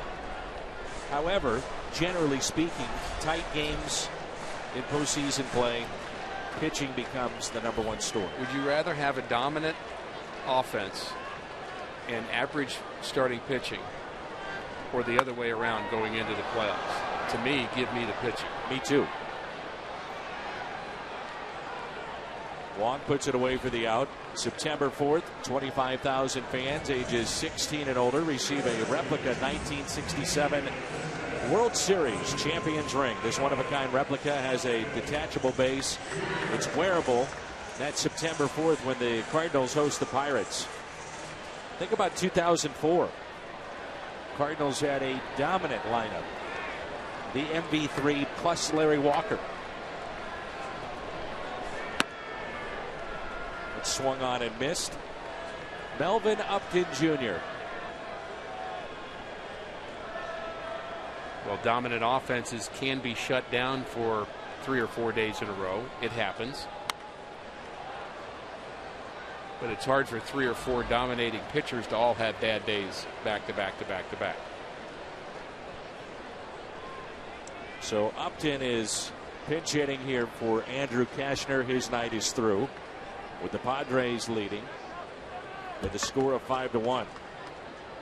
Here's an 0-2. And Upton a base hit on a pitch again that was up. He can really run. He's thinking 2. Throw into second base is not in time. Melvin Upton Jr. off the bench with a double.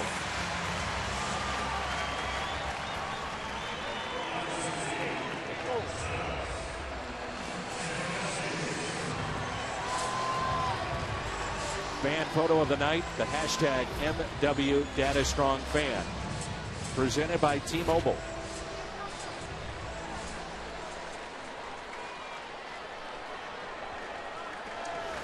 The man of the hour has been Travis Jankowski in his major league debut. 2 for 2 with an RBI. That's good speed out there at second base and good speed here at the plate.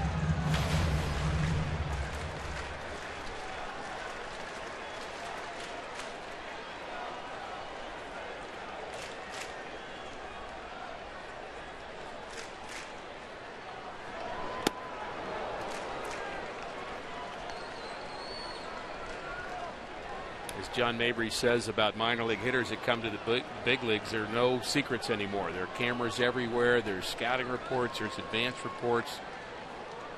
So the Cardinals certainly have an idea of what they're trying to do with Jankowski.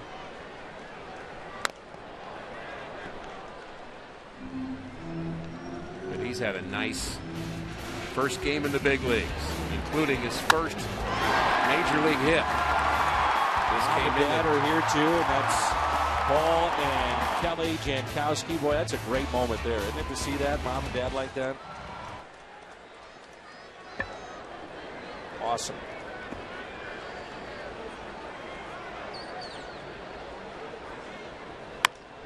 Hits it the other way, that's slicing, and a diving catch by Stephen Piscotty. That takes an RBI away. certainly extra bases, maybe even a triple. Who knows with his speed if that gets down. This is two young players showing off here. One hitting a line drive the other way, trying to get his third hit. And the other young player in left field diving and making a nice play. The previous ball kind of scooted by Piscotty. He'd been playing deep. I was surprised he couldn't kind of cut that ball off. Did make a strong throw in, but that play certainly saved a run. You know what would make me uncomfortable? If I had to manage and take out John Lackey when he did not want to be taken out. And now that's part of the job for Mike Matheny, but it certainly would be a lot of fun. You know, when you're a manager in the big leagues, you have a lot of uncomfortable moments, and Sure. I agree with you. That would be on top of the list.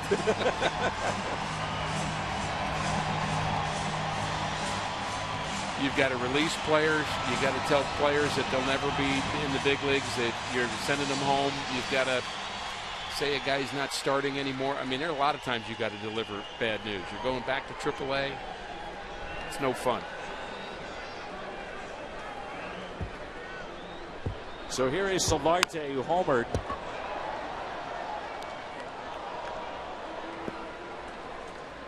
John Lackey is due up third for the Cardinals. Pitch count at 88. Are you keeping him in here thinking we're going to try to get one more inning out of him? And then he started running out of outs and running out of time before you get to Kimbrel. I think he's just giving him the opportunity to finish this inning, just to kind of get through it and be done with it, because batting third next inning, he'll be out either way. I do think, however, that the streak will be stopped here. I think the more I look at it, it does look like 4 unearned runs and not 3. But the Cardinals have certainly dug a hole through 6.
Most innings, scoring 5 or more runs, San Diego, so they can strike with thunder.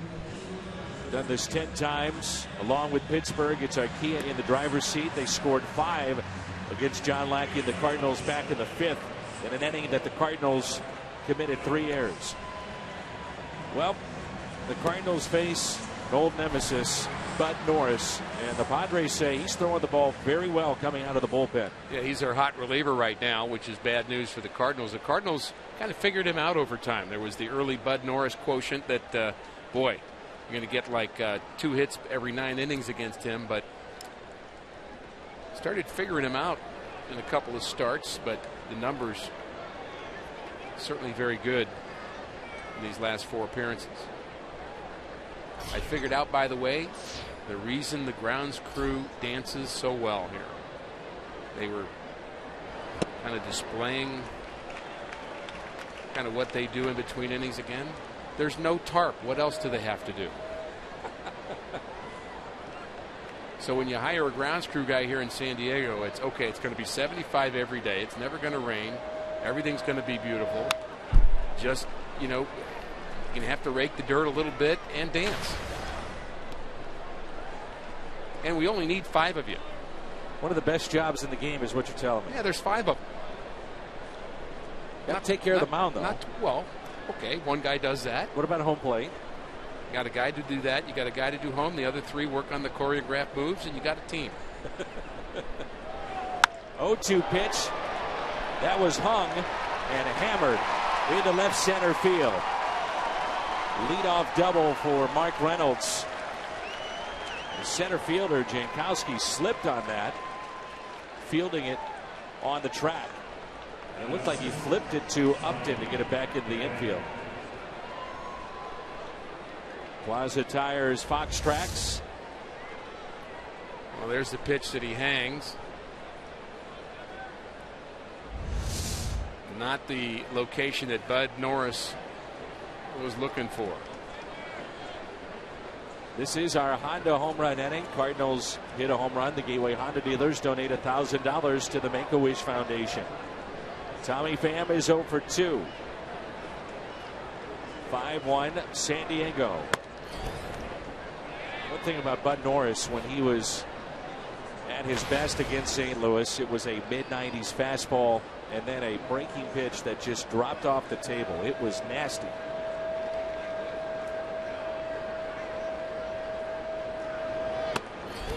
I always thought his fastball was sneaky fast. He didn't really look kind of with the eye test that he was really blowing the ball by people. I think that's why we were so surprised at his effectiveness against the Cardinals early on.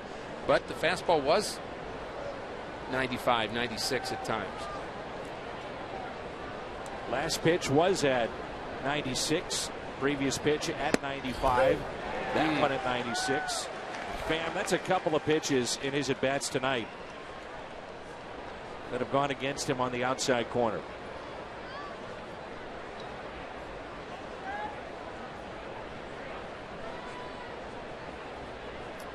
Norris joined the Padres on August 11th.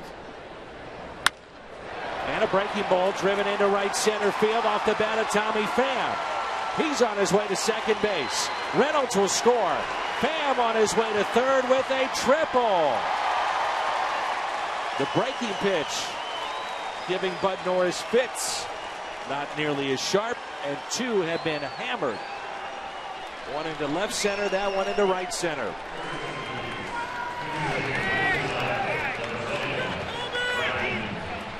When you hang a pitch, the hitter still has to do something with it, and they certainly do. They plug the gap in right center field, and there's the center fielder Jankowski running it down, not in time to keep Pham from reaching third, and all of a sudden the Cardinals have made this game interesting. Brandon Moss will pitch hit for John Lackey, so his night is through. We believe the string broken of quality starts as he gave up 5 runs, 4 of them earned in 6 innings. Scrabble. Mark Zipchinski coming on when we come back.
fans ages 16 and older take home an adult gray throwback jersey courtesy of AT&T. For tickets, visit cardinals.com/promotions. Mark Zipchinski, 10th appearance with the Padres. The Padres picked him up for outfielder Abraham Almonte in an ERA over 4 while pitching with the Cleveland Indians earlier this year. And it's 5-2 St. Louis. Brandon Moss will be the pinch hitter. Only lefty in their bullpen. That's a tough job to have. Zipchinski, in the times that we've seen him, to me the key for him is his slider have the right tilt to it. Is it downhill? And Moss off the bench, hit by the pitch, and the tying run will come to the plate. This is a bullpen that a year ago, minus Craig Kimbrell, they were number 1 in ERA at 2.73. They add Craig Kimbrell in 2015, and the Padres bullpen is 13th at 3.77. Kind of hard to explain, isn't it? Yeah.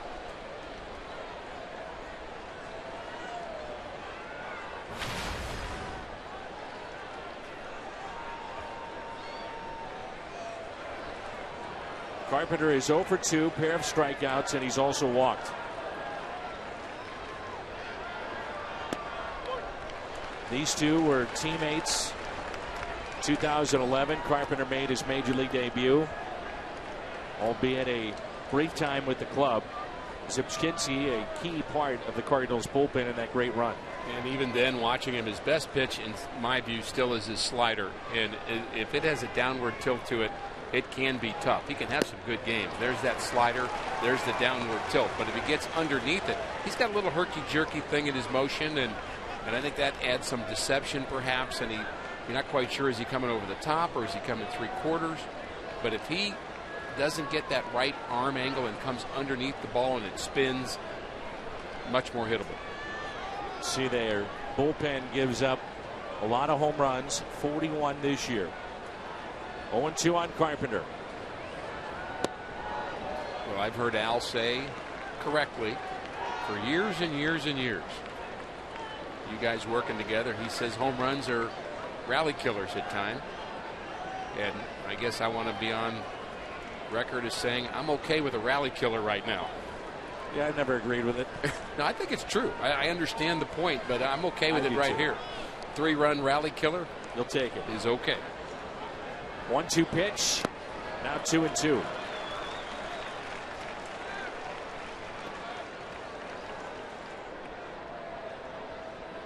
Matt Carpenter tops on the team with runners in scoring position. His average at 357. And this has been a spot the Cardinals have struggled in recently. They came in 1 for their last 18 with runners in scoring position, but that changed in the first inning. Have to get Tommy Pham home. Moss, your runner at first. And a 2-2 pitch. Carpenter with a fly ball out to left field. Upton backs up, makes the catch. Runners stay put.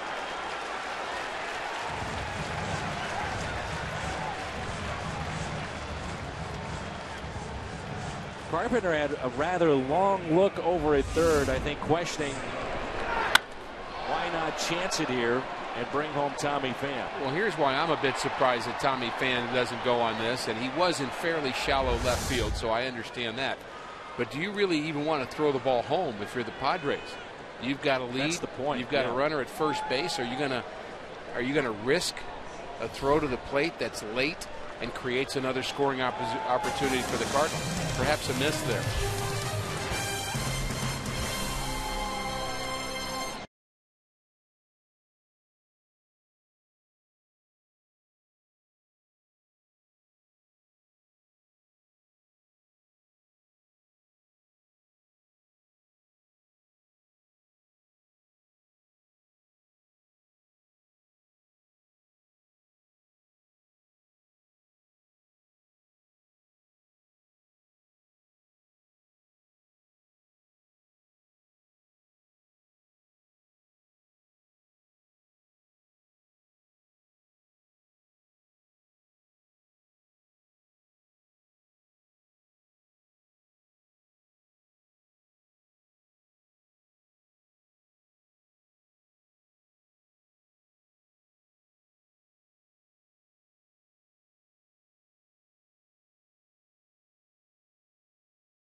that may not be reproduced or retransmitted in any form, and the accounts and descriptions of this game may not be disseminated without the express written consent of the Cardinals.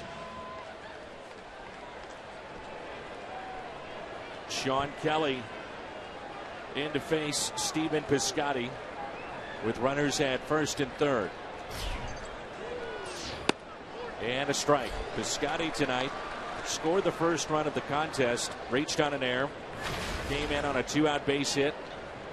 He also has struck out and grounded back to the pitcher. 391 with runners in scoring position. The numbers for Stephen Piscotty. We saw Sean Kelly work a lot in that series in St. Louis. Our Chevy call to the pen.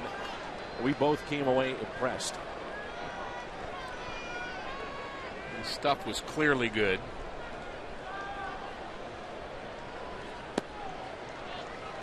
Ahead of Piscotty, and the Cardinals, as you mentioned, cannot strand Tommy Pham at third in this inning. Kelly pitched at Austin Peay, the Ohio Valley Conference. Here's a 1-2 pitch. In the dirt, 2-2. 13th round pick by Seattle. He's also pitched for the New York Yankees and came over last December from New York for a minor league pitcher, Johnny Barbato.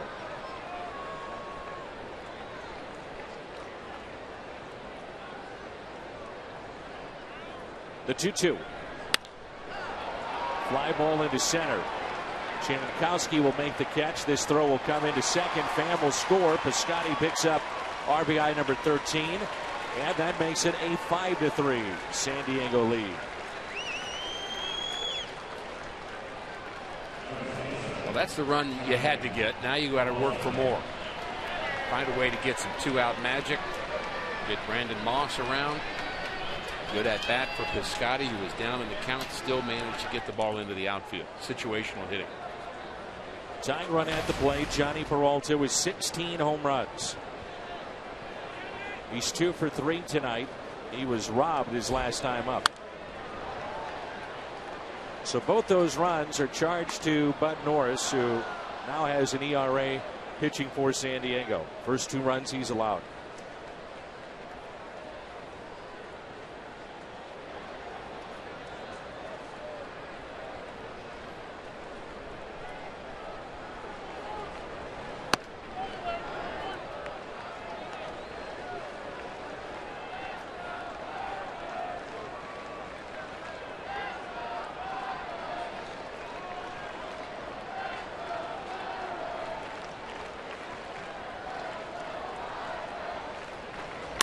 Base hit into center.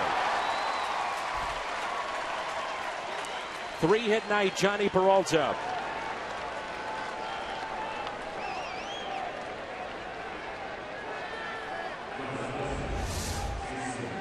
Peralta keeps it going. Good at bat. Lines it up the middle. And now the San Diego Padres, with just one left-hander in their bullpen, will have the right-hander face Jason Hayward, who all of a sudden represents the go-ahead run here in the 7th inning. Hayward's last home run came on a 2-home-run day against Miami this past homestand. He's up to 11 this year. He's driven in 43. 0 for 2 with a walk. The tying runs are on. Go-ahead run comes to the plate.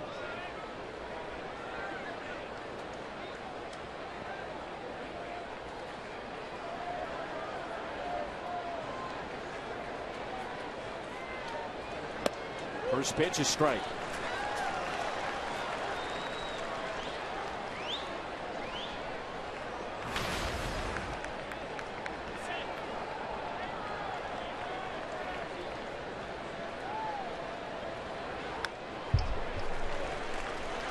That may have been his pitch. Looked like a pitch he might be able to handle. It got in on him just a little bit. Jason has shown lately that when he gets his arms extended, he still has that raw power. 0-2 the count on Hayward. Runners at first and second. 1 ball, 2 strikes. I loved your discussion with Ted Simmons during our last homestand about having a 2-strike approach. And Hayward has one of those too. He'll drive the ball the other way. He'll let the ball get in on him a little more and just kind of not give the full swing, trying to get the ball in play. And boy, you take that right here. Hits it down the left field line. Good example maybe of what you're talking about. And Teddy's comment was very few players today do that. And you know, certainly there are guys that do that, but there are guys that will go ahead and strike out before they'll adjust and just kind of take the ball the other way. But boy, more rallies are started by somebody with a good swing at a 1-2 pitch.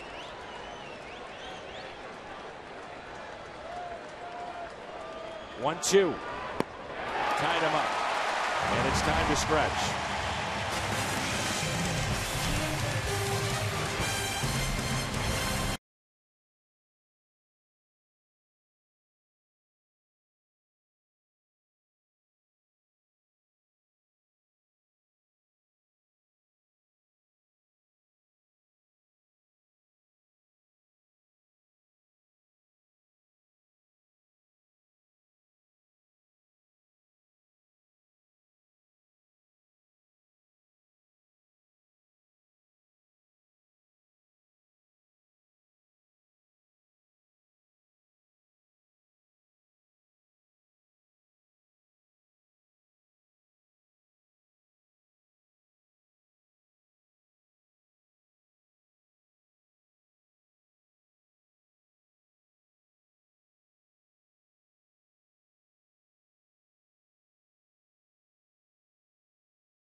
Innings, 9 hits, 4 earned, 1 walk and 7 strikeouts. Peralta's 3 for 4. Cashner went 6. Solarte a big 2-run shot.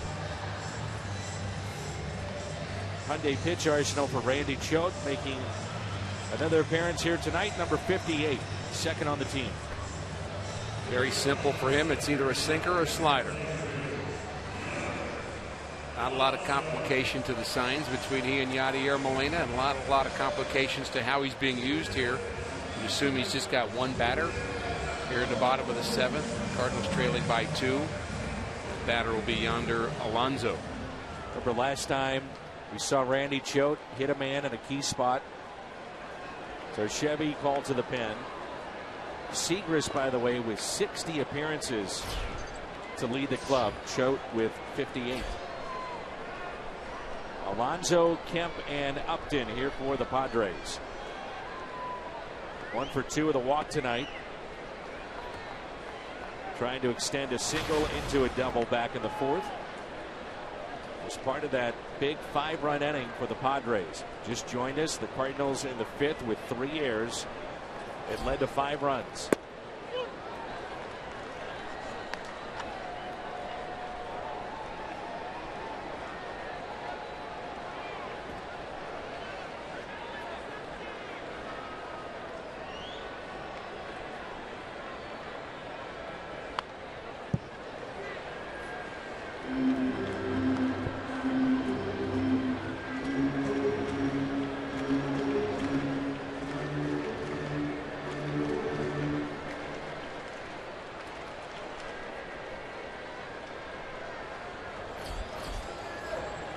Jonathan Broxton is up and throwing in the Cardinals pen.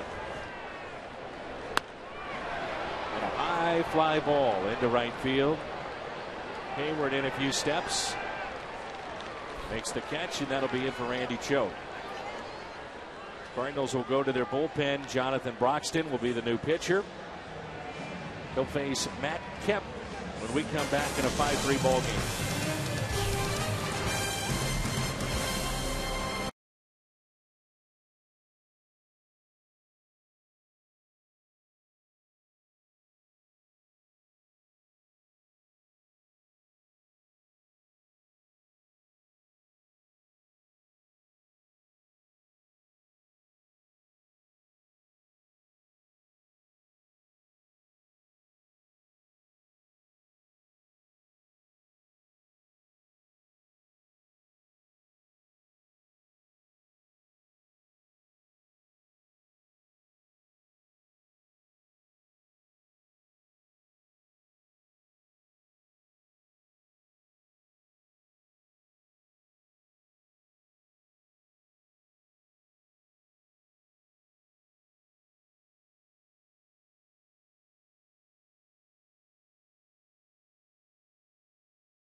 .48 for him, and he will get Matt Kemp and Justin Upton.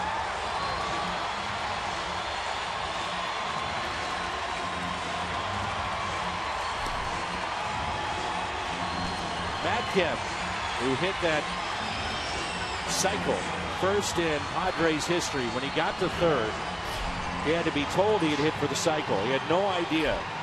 And then he had no idea that he was the first to ever do it in Padres history. It happened in game number 7,444 of the Padres' existence. The Cardinals, by the way, 16 cycles, if you're wondering, in their franchise history. Now, if you asked him there at third base if he was having a good day, he would have known that. Oh, you would hope. Right. So here is Kemp to face Broxton, former teammates with the Dodgers.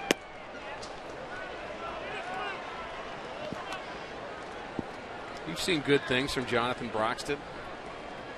Good breaking pitch, has the good fastball.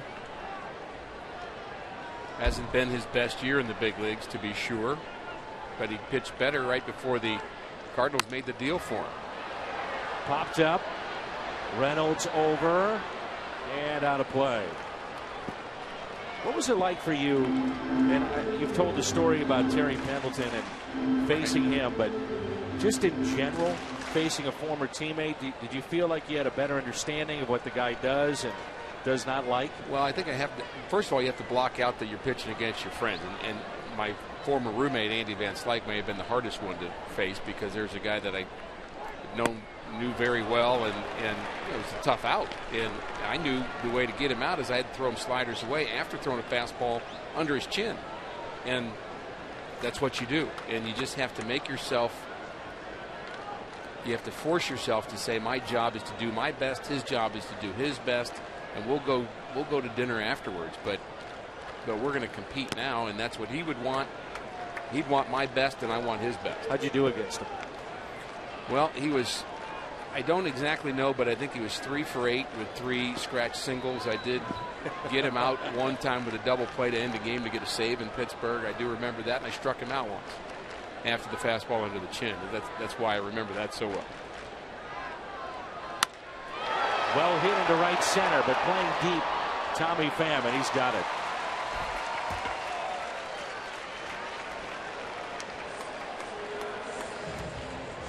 And I know you two are still very, very close. Speaking of Andy Van Slyke, who is a coach now with the Seattle Mariners. Plaza Tire Service replay there. Paul was squared up pretty well. Andy's been coaching a long time, coached with the Tigers for years, and now is in Seattle with Lloyd McClendon. Do you talk about it ever? Does it ever come up? Oh, yeah. We'll talk about, and he knows the numbers as I do, about how we did against each other. And that's fun.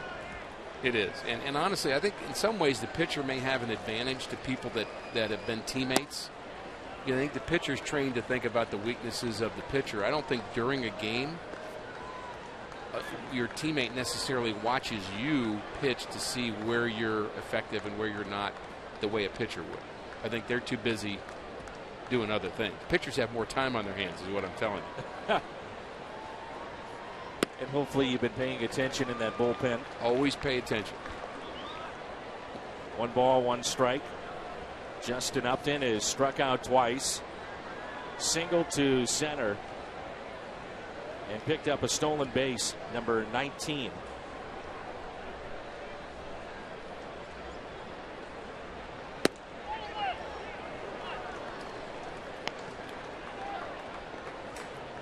Broxton, the third pitcher used by the Cardinals tonight.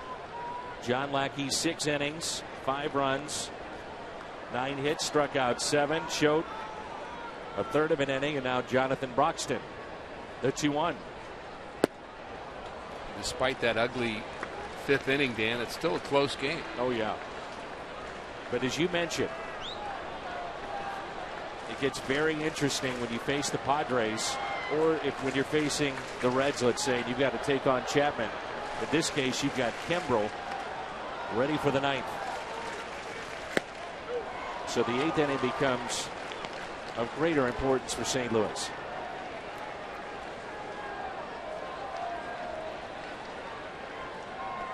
Molina, Wong, Reynolds to bat for the Cardinals in the 8th.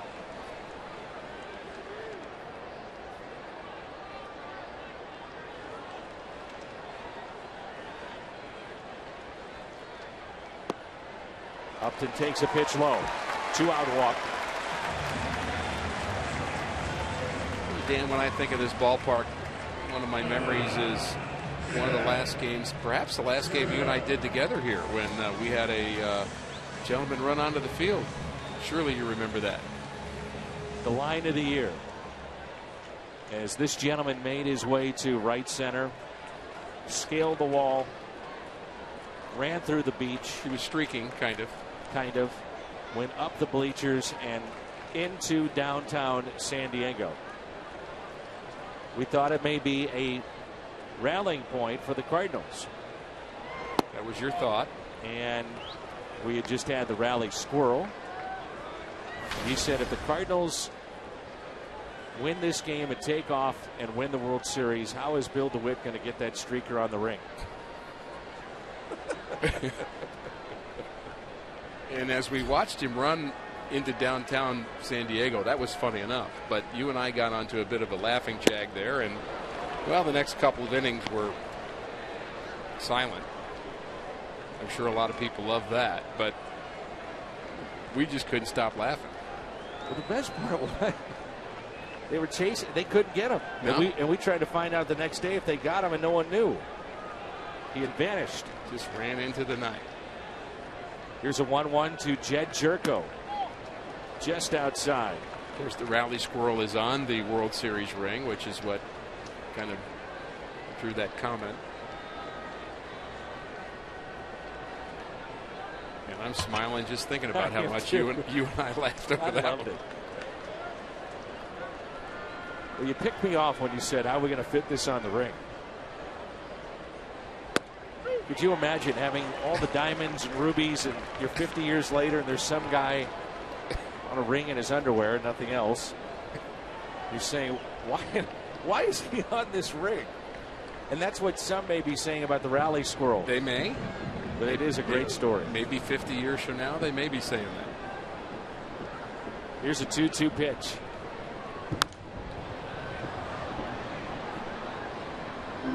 That ring has so many little intricacies on it of that season. Happy flight. Stan the Man is on there. It was the year that he passed. You had the jerseys the following year for Saturdays. First year introduced with those. On the 2013 and then the 2011 ring was different, obviously.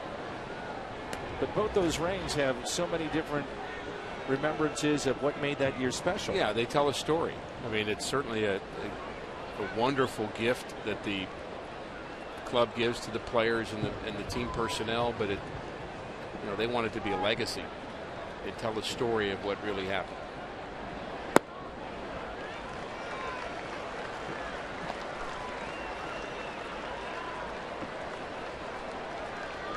And again, Broxton now going 3-2 on Jed Jerko, so Upton off with the pitch.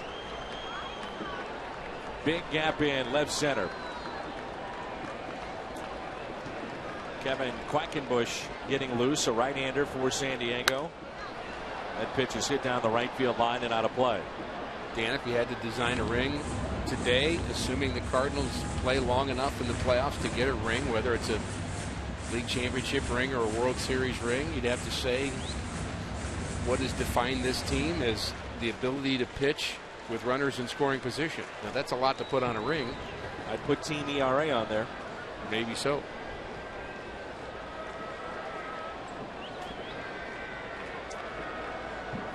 3-2 the count.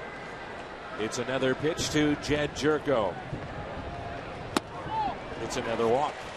So Broxton has pitched himself into trouble here.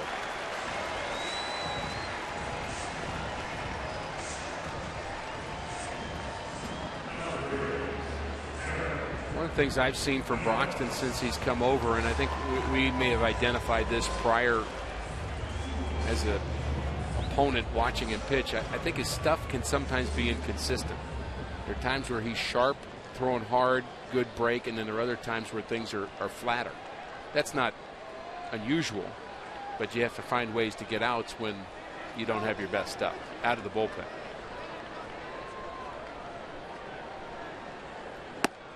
And a fastball, then a strike to Derek Norris. Big night around Major League Baseball. 7th time in the history of the game a no-hitter is thrown and a player hits 3 home runs in a game on the same day. That has happened here tonight. Mike fires the no-hitter for Houston against the LA Dodgers. Yoenis Cespedes of the Mets, 3 home run night, including a grand slam. All those highlights coming up on the post-game show with Jim Hayes. Jim, by the way, has a great suggestion for the ring. How about next man up? Jim's always working. It's been the mantra this year. But the Jim's always working or next man up? A little bit of both. Definitely next man up. I think at times the second question, game 2 of the series by Jim in the pregame, he takes it off. Not as sharp maybe as the night before, but he let it slide. Keep that off the ring then.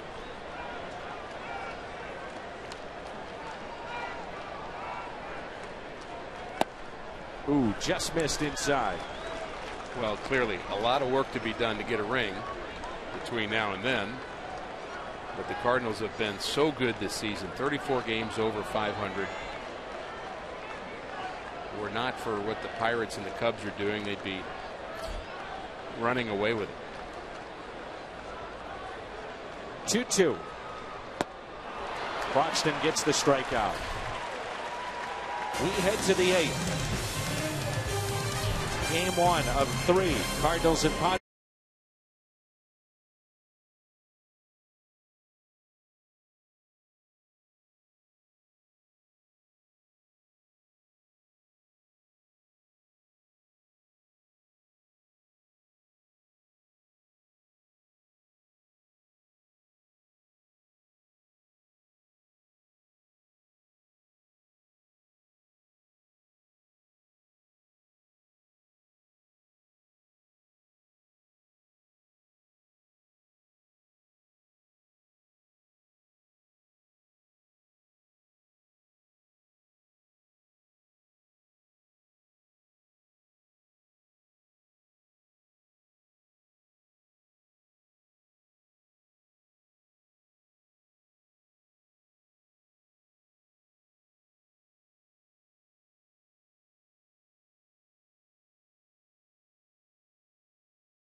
Let's go to our studio to Bomberito Sports Update with Jim Hayes.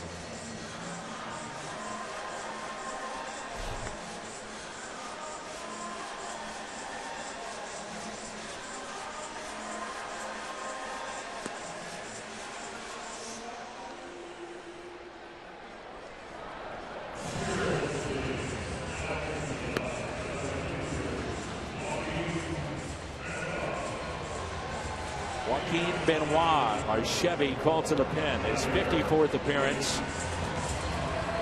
You know, the bullpen of the Padres, and we saw them in St. Louis, they had a couple of guys that really caught your attention. Kelly being one, we've seen him here tonight, and the other being Joaquin Benoit, who pitched in 3 of the 4 games at Busch Stadium.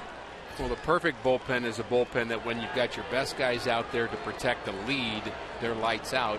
And when you're down in the game, your other guys that come in give you a chance to win. That's what you want. You want kind of your A guys and your B guys to all be effective. And I'm not sure you can say that the A and the B guys have been good for the Padres this season, but certainly 8 and 9 they're happy with. There's Yadier Molina.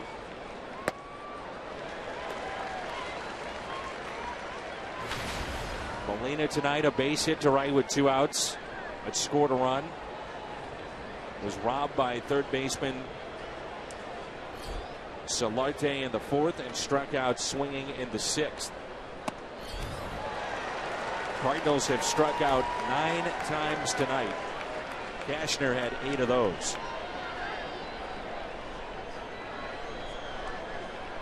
Kelly got the final 2 outs in the bottom of the top of the 7th, and a 1-2 pitch to Molina in the dirt. Difference maker Yadier Molina, presented by BJC Healthcare.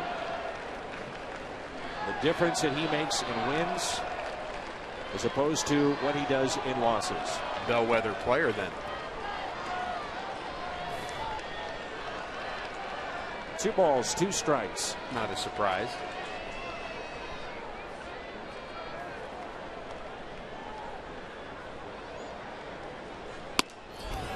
I think that's one of the things that Sabermetrics has done for us. It kind of backs up with numbers what you kind of see with the eye test. I think Cardinal fans all know that Yadi kind of drives his team and has over the years. When they play well, he plays well. But the numbers certainly back it up.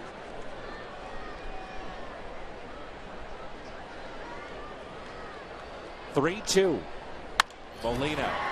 Couple of hops hit to Jed Jerko. Jerko's committed just 1 error this year.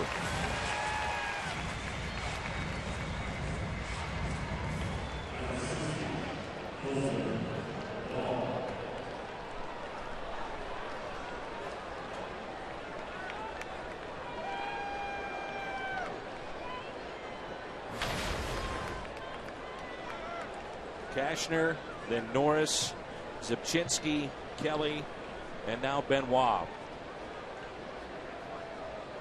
1 out, nobody on. And a fastball at 95 taken inside. As Benoit is questioning the strike zone. He was caught awkwardly by the catcher Norris, and I think that may have fooled our home plate umpire Tim Welke, the crew chief.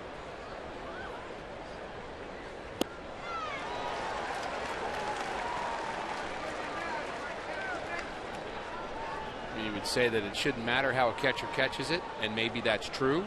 A strike is a strike, but it makes your eyes deceive you a bit when a catcher kind of doesn't frame it well. The 1-1. I think for the most part, Tim Welke's had a good night, our home plate umpire.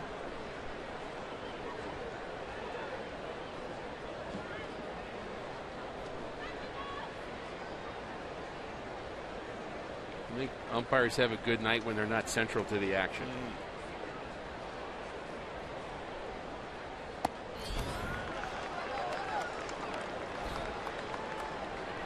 3-1 the count.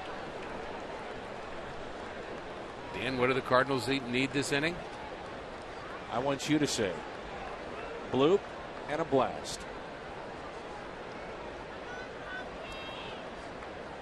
thought you said you wanted me to say it. You said it. Just want to make sure we're on the same page. Good, we are. I'll take a walk at a blast. Let me show you a look that you don't see very often. This is a look from overhead. Interesting angle. What you end up seeing is just how much of a stride a pitcher makes and how important the follow through and the balance is. And you don't always get that view from straight on or from the center field camera. We saw that, had a chance to look at that view earlier, Dan, you and I, and really impressive just what a pitcher does force wise to deliver a pitch at 95 miles an hour. Reynolds 2 hits tonight with a single, a double, a run scored. Hard thrower with a guy that could turn around a fastball quickly and tie this game up. He can definitely handle the blast part. Not this time. Into shallow center. Jankowski out number 2.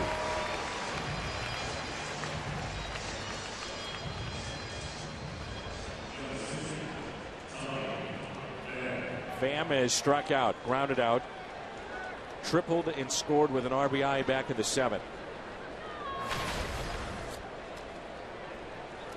Benoit, another one of those examples of players that have come back from Tommy John and multiple arm surgeries.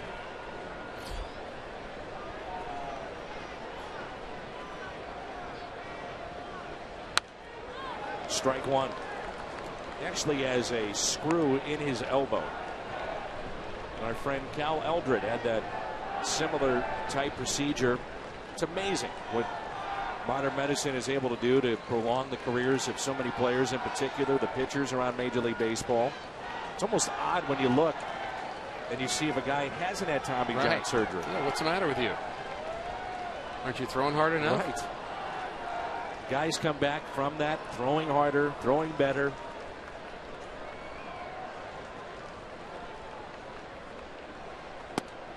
Oh, 2.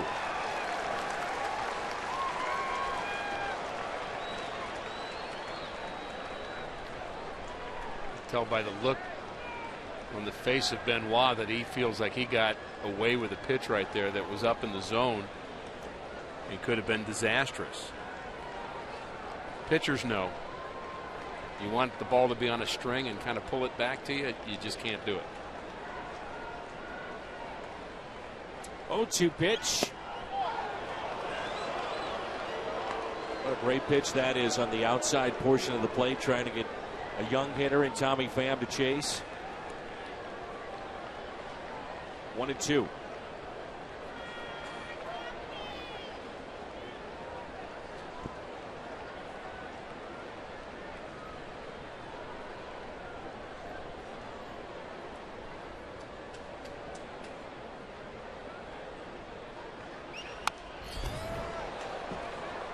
So he threw slider away, then fastball in. You're changing types of pitches, number 1. You're changing location, number 2. So location, velocity, movement all change with those 2 pitches. Now, do you double up, come back in, or go back away with that slider? I'm guessing breaking ball away. But as a hitter, you got to start looking fastball. He said slider away. Benoit said, no, I want to double up, fastball in. Coming back inside. 1-2. Way in. 2-2.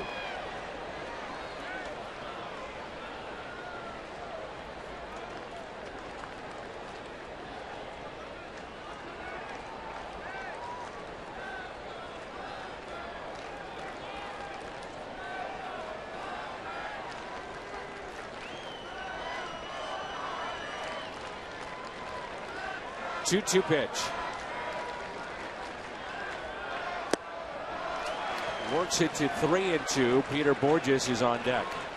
Every at bat in baseball, Dan, if you break it down, is just a series of adjustments. It's a thinking man's game. What do I throw? What's he looking for? What do I feel best with? What's the game situation? You adjust, I adjust.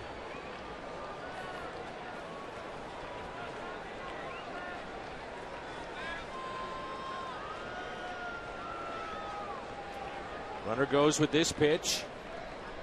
The 3-2. Pham, base hit into left.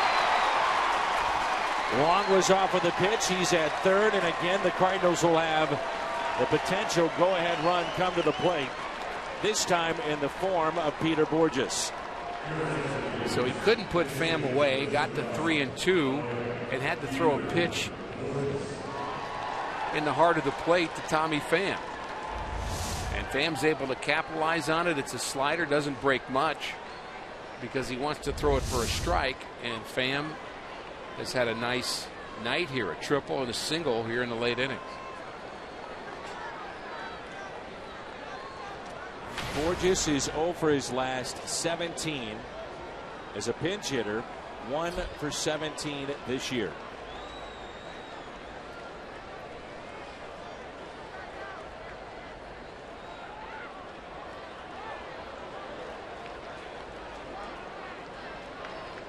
Some awkward footwork there by Benoit, wasn't it? Sure was. That fell over. Would you send Pham having seen something like that? Think about it. But down by 2 runs in the 8th, probably not. Fastball and a strike. I would say probably not, but think about it, yeah. I think you just hope that Bourjos can plug a gap somewhere and Pham can score from first. I think that's what you're hoping for. You just don't want to make that third out. Stealing down 2. 0-1 pitch to Peter Bourjos.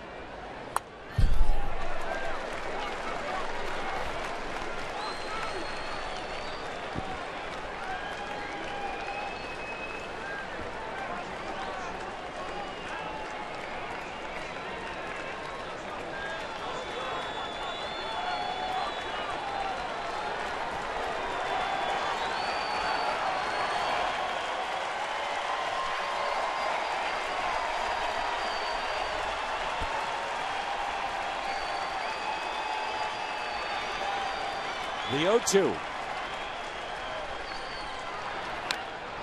Pham was running. We'll do it again. So the Cardinals force the action with Bourjos down in the count 0-2, try to force something to happen, maybe throw the ball away, and doubtful that they would try to throw him out even.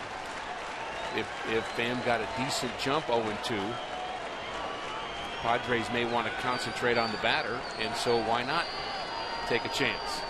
He gets that slider. Can he guide it into right? At times you see Peter Bourjos in his Cardinals career really pull off that breaking ball. Doesn't go to right. In what has been a tough couple of years for him.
Budweiser, make a plan to make it home. And by 4, the official cars and trucks of the St. Louis Cardinals.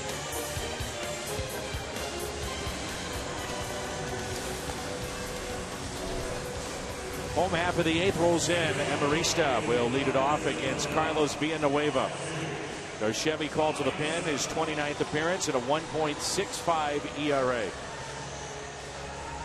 I was talking with Tyler Lyons, Rick, before the game, and I said, now you're in the bullpen, you're learning that role. Who's the guy that really helps you? He said, without any hesitation, Carlos Villanueva. The advice that he gives me, thinking about situations, how to pitch certain hitters. Unfortunately, we don't see him pitch enough, but when we do, we talk about just how intelligent he is, and both on and off the field, the impact that he's made with a lot of his teammates. And I was thinking that as he came in and we showed his appearances, you say, well, he hasn't been in that many games, but he does throw a fair number of innings, because usually when he's in there, and this game may be an exception depending upon whether the Cardinals can do something in the 9th inning, but he's been in there for 3, 4, or 5 innings at times. And as the kind of almost defunct position of the Cardinal longman. Fair ball inside the right field line. Alexi Amarista with a leadoff double, his second hit tonight, 2 for 4.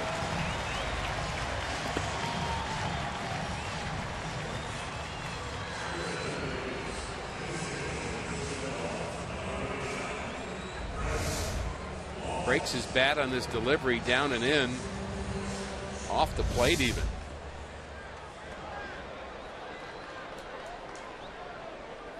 Brings in Brett Wallace, originally drafted by the Cardinals. His manager had him at Arizona State, so those two know each other very well, Wallace and Murphy. Wallace crushes this deep right, and a no-doubter.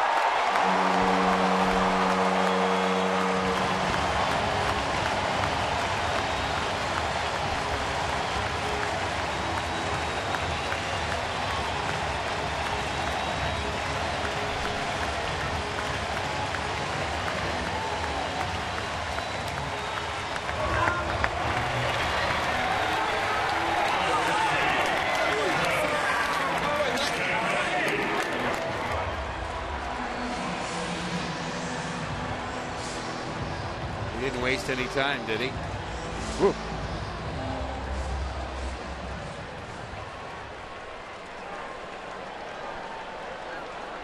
Kimbrel says that was a bomb.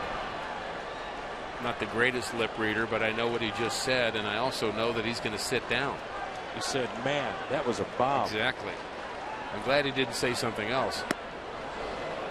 Change up from Villanueva. So a 4-run lead, not a save situation anymore for him. And he just said there, that Dan McLaughlin is some play-by-play guy. Really? He's moving up on my list of guys I like. I didn't even know you had a list like that. There's the swing. And as Craig Kimbrel said, man, that was a bomb. I don't think you want to know what I just saw him say about you. 1-2 pitch. That's right, I can take it. Here's Travis Jankowski. Major League debut tonight. Stony Brook. That's where he went to college. That's 2 times in 1 week we've seen a player from Stony Brook. And Jankowski was born in Lancaster, Pennsylvania. That's Cardinal country, isn't it? Tom Herr, Bruce Sutter.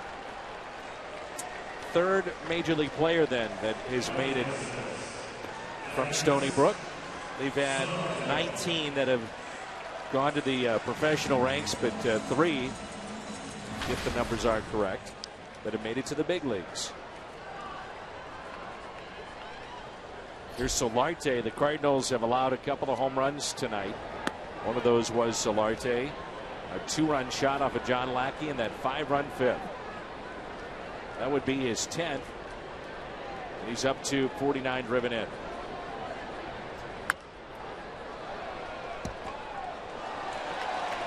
And the other player from Stony Brook that we saw was Tom Kohler, the pitcher for Miami. And that was just a week ago today.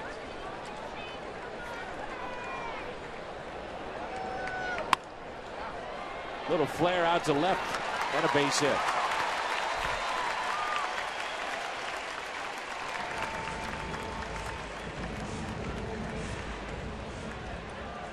So a 2-hit night for Solarte. He was part of the Chase Headley deal that brought him from the Yankees here to San Diego, and it brings in Yonder Alonso.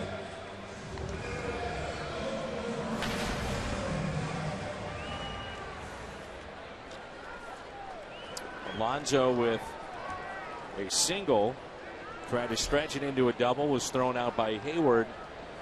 He has walked and scored. He's flied to right and struck out.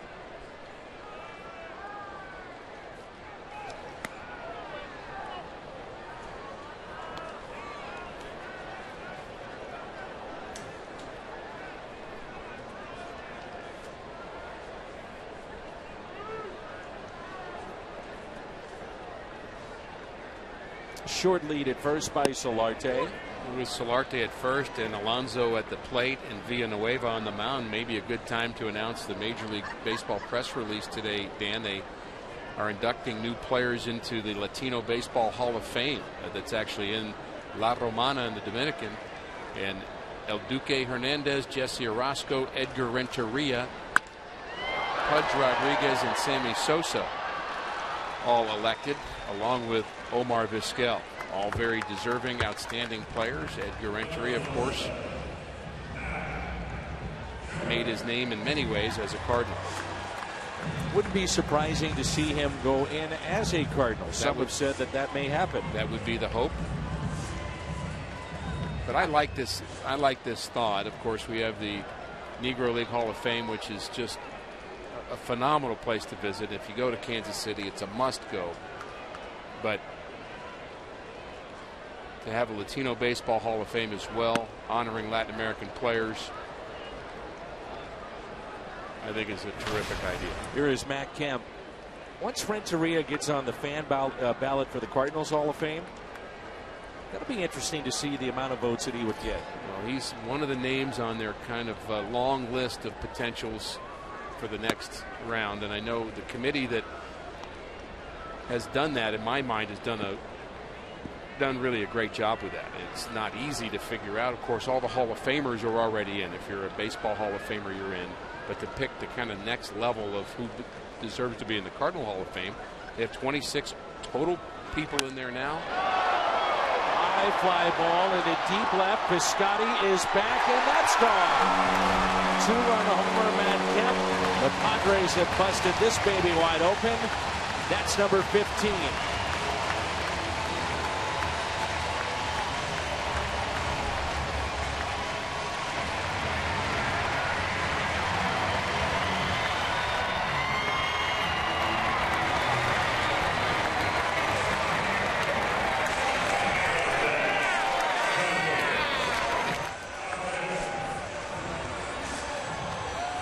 Well, we said we didn't see the 5th inning coming. That was a 5-run inning for San Diego, and I think maybe you could say the same thing about the bottom of the 8th. This 4-run add-on after the Cardinals had cut it to a 2-run game.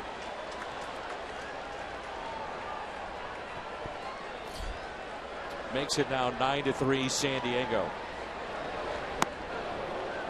Upton a swing and a miss. He's been on base twice with a single, an RBI back in the 5th, and a walk in the 7th to go along with a pair of strikeouts.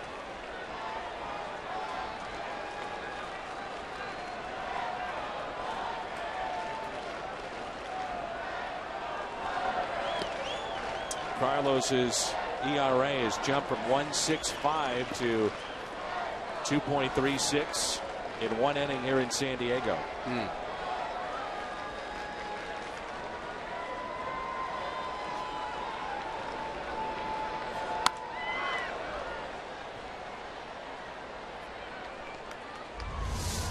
We're going to look at the locations of the home run pitches. The Wallace pitch, about thigh high, middle in also to Kemp, about the same location.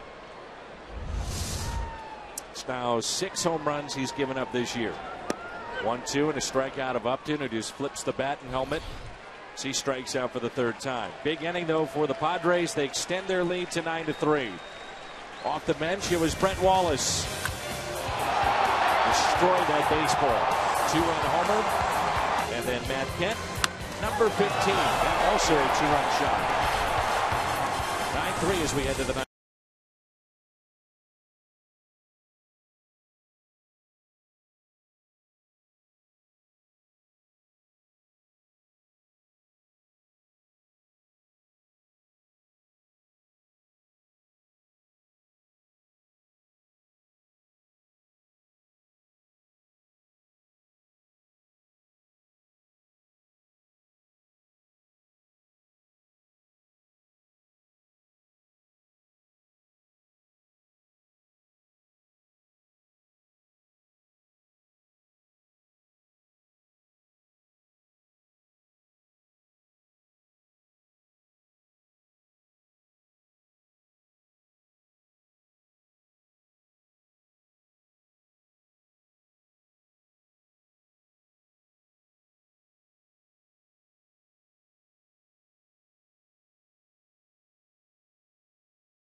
Tough night for the Cardinals as they trail 9-3 and non-save situation. So our Chevy call to the pen takes us to right-hander Kevin Quackenbush.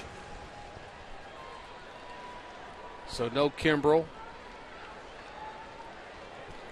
Cardinals had an opportunity to get more in the 8th inning, didn't get it, and unfortunately the bottom of the 8th, things have fallen apart. Really 2 fall apart innings, unusual for the Cardinals.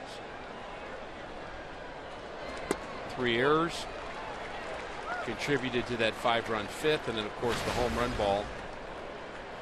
3 of them for the Padres here tonight has also been a problem. Difference in the game, the 3 errors. Yeah, that doesn't take place. You're probably not going to see Villanueva the spot that he was in, and quickly it's 0-2 on Carpenter, who is 0-3 tonight with a pair of strikeouts.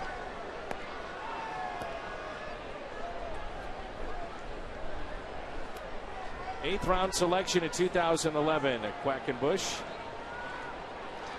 played at South Florida. As Carpenter hits a fly ball into center.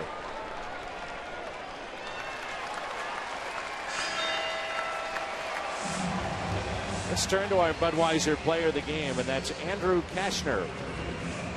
Right-hander, the starter for San Diego. 6 innings, 4 hits. Walked 2, struck out 8. Cardinals have struck out 10 times collectively in this game. With Stephen Piscotty picked up an RBI in the 7th inning. A sac fly. First pitch, a strike.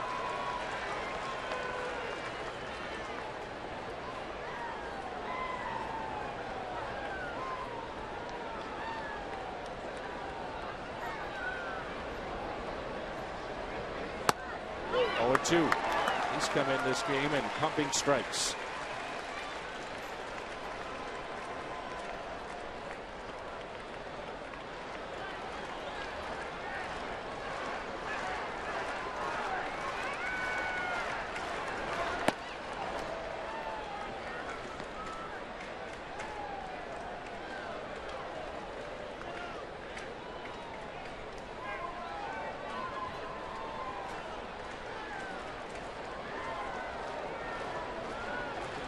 And the 1-2.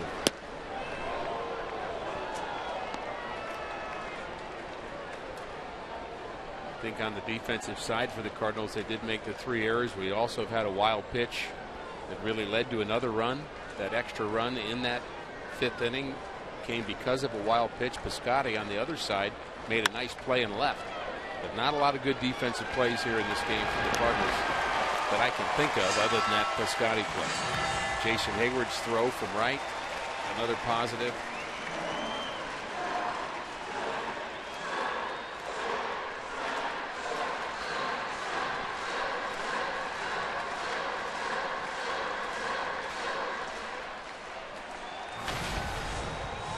Pete Kozma is the final hope for the Cardinals with 2 outs here in the top of the 9th.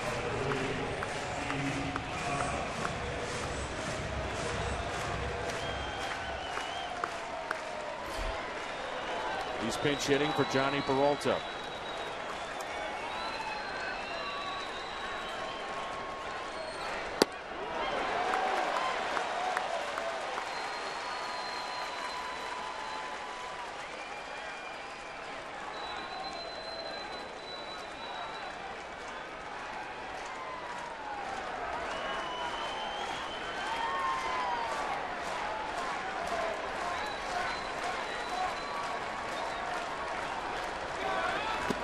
Pete is 2 for 13 as a pinch hitter this year. Pittsburgh lost earlier tonight against Madison Bumgarner. Chicago posted a win earlier in the afternoon.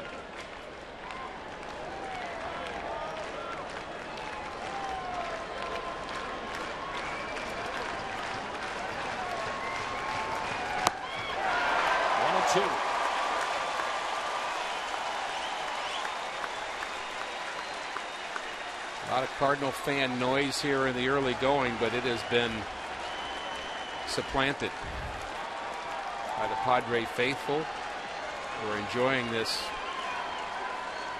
nice night here in San Diego.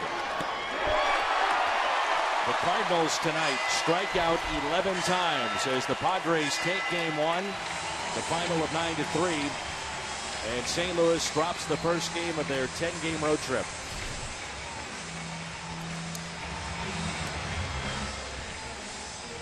Promising start for the Cardinals through the first 4 innings, and then things fell apart in that 5th inning. John Lackey picks up the loss. Couldn't come up with the pitch.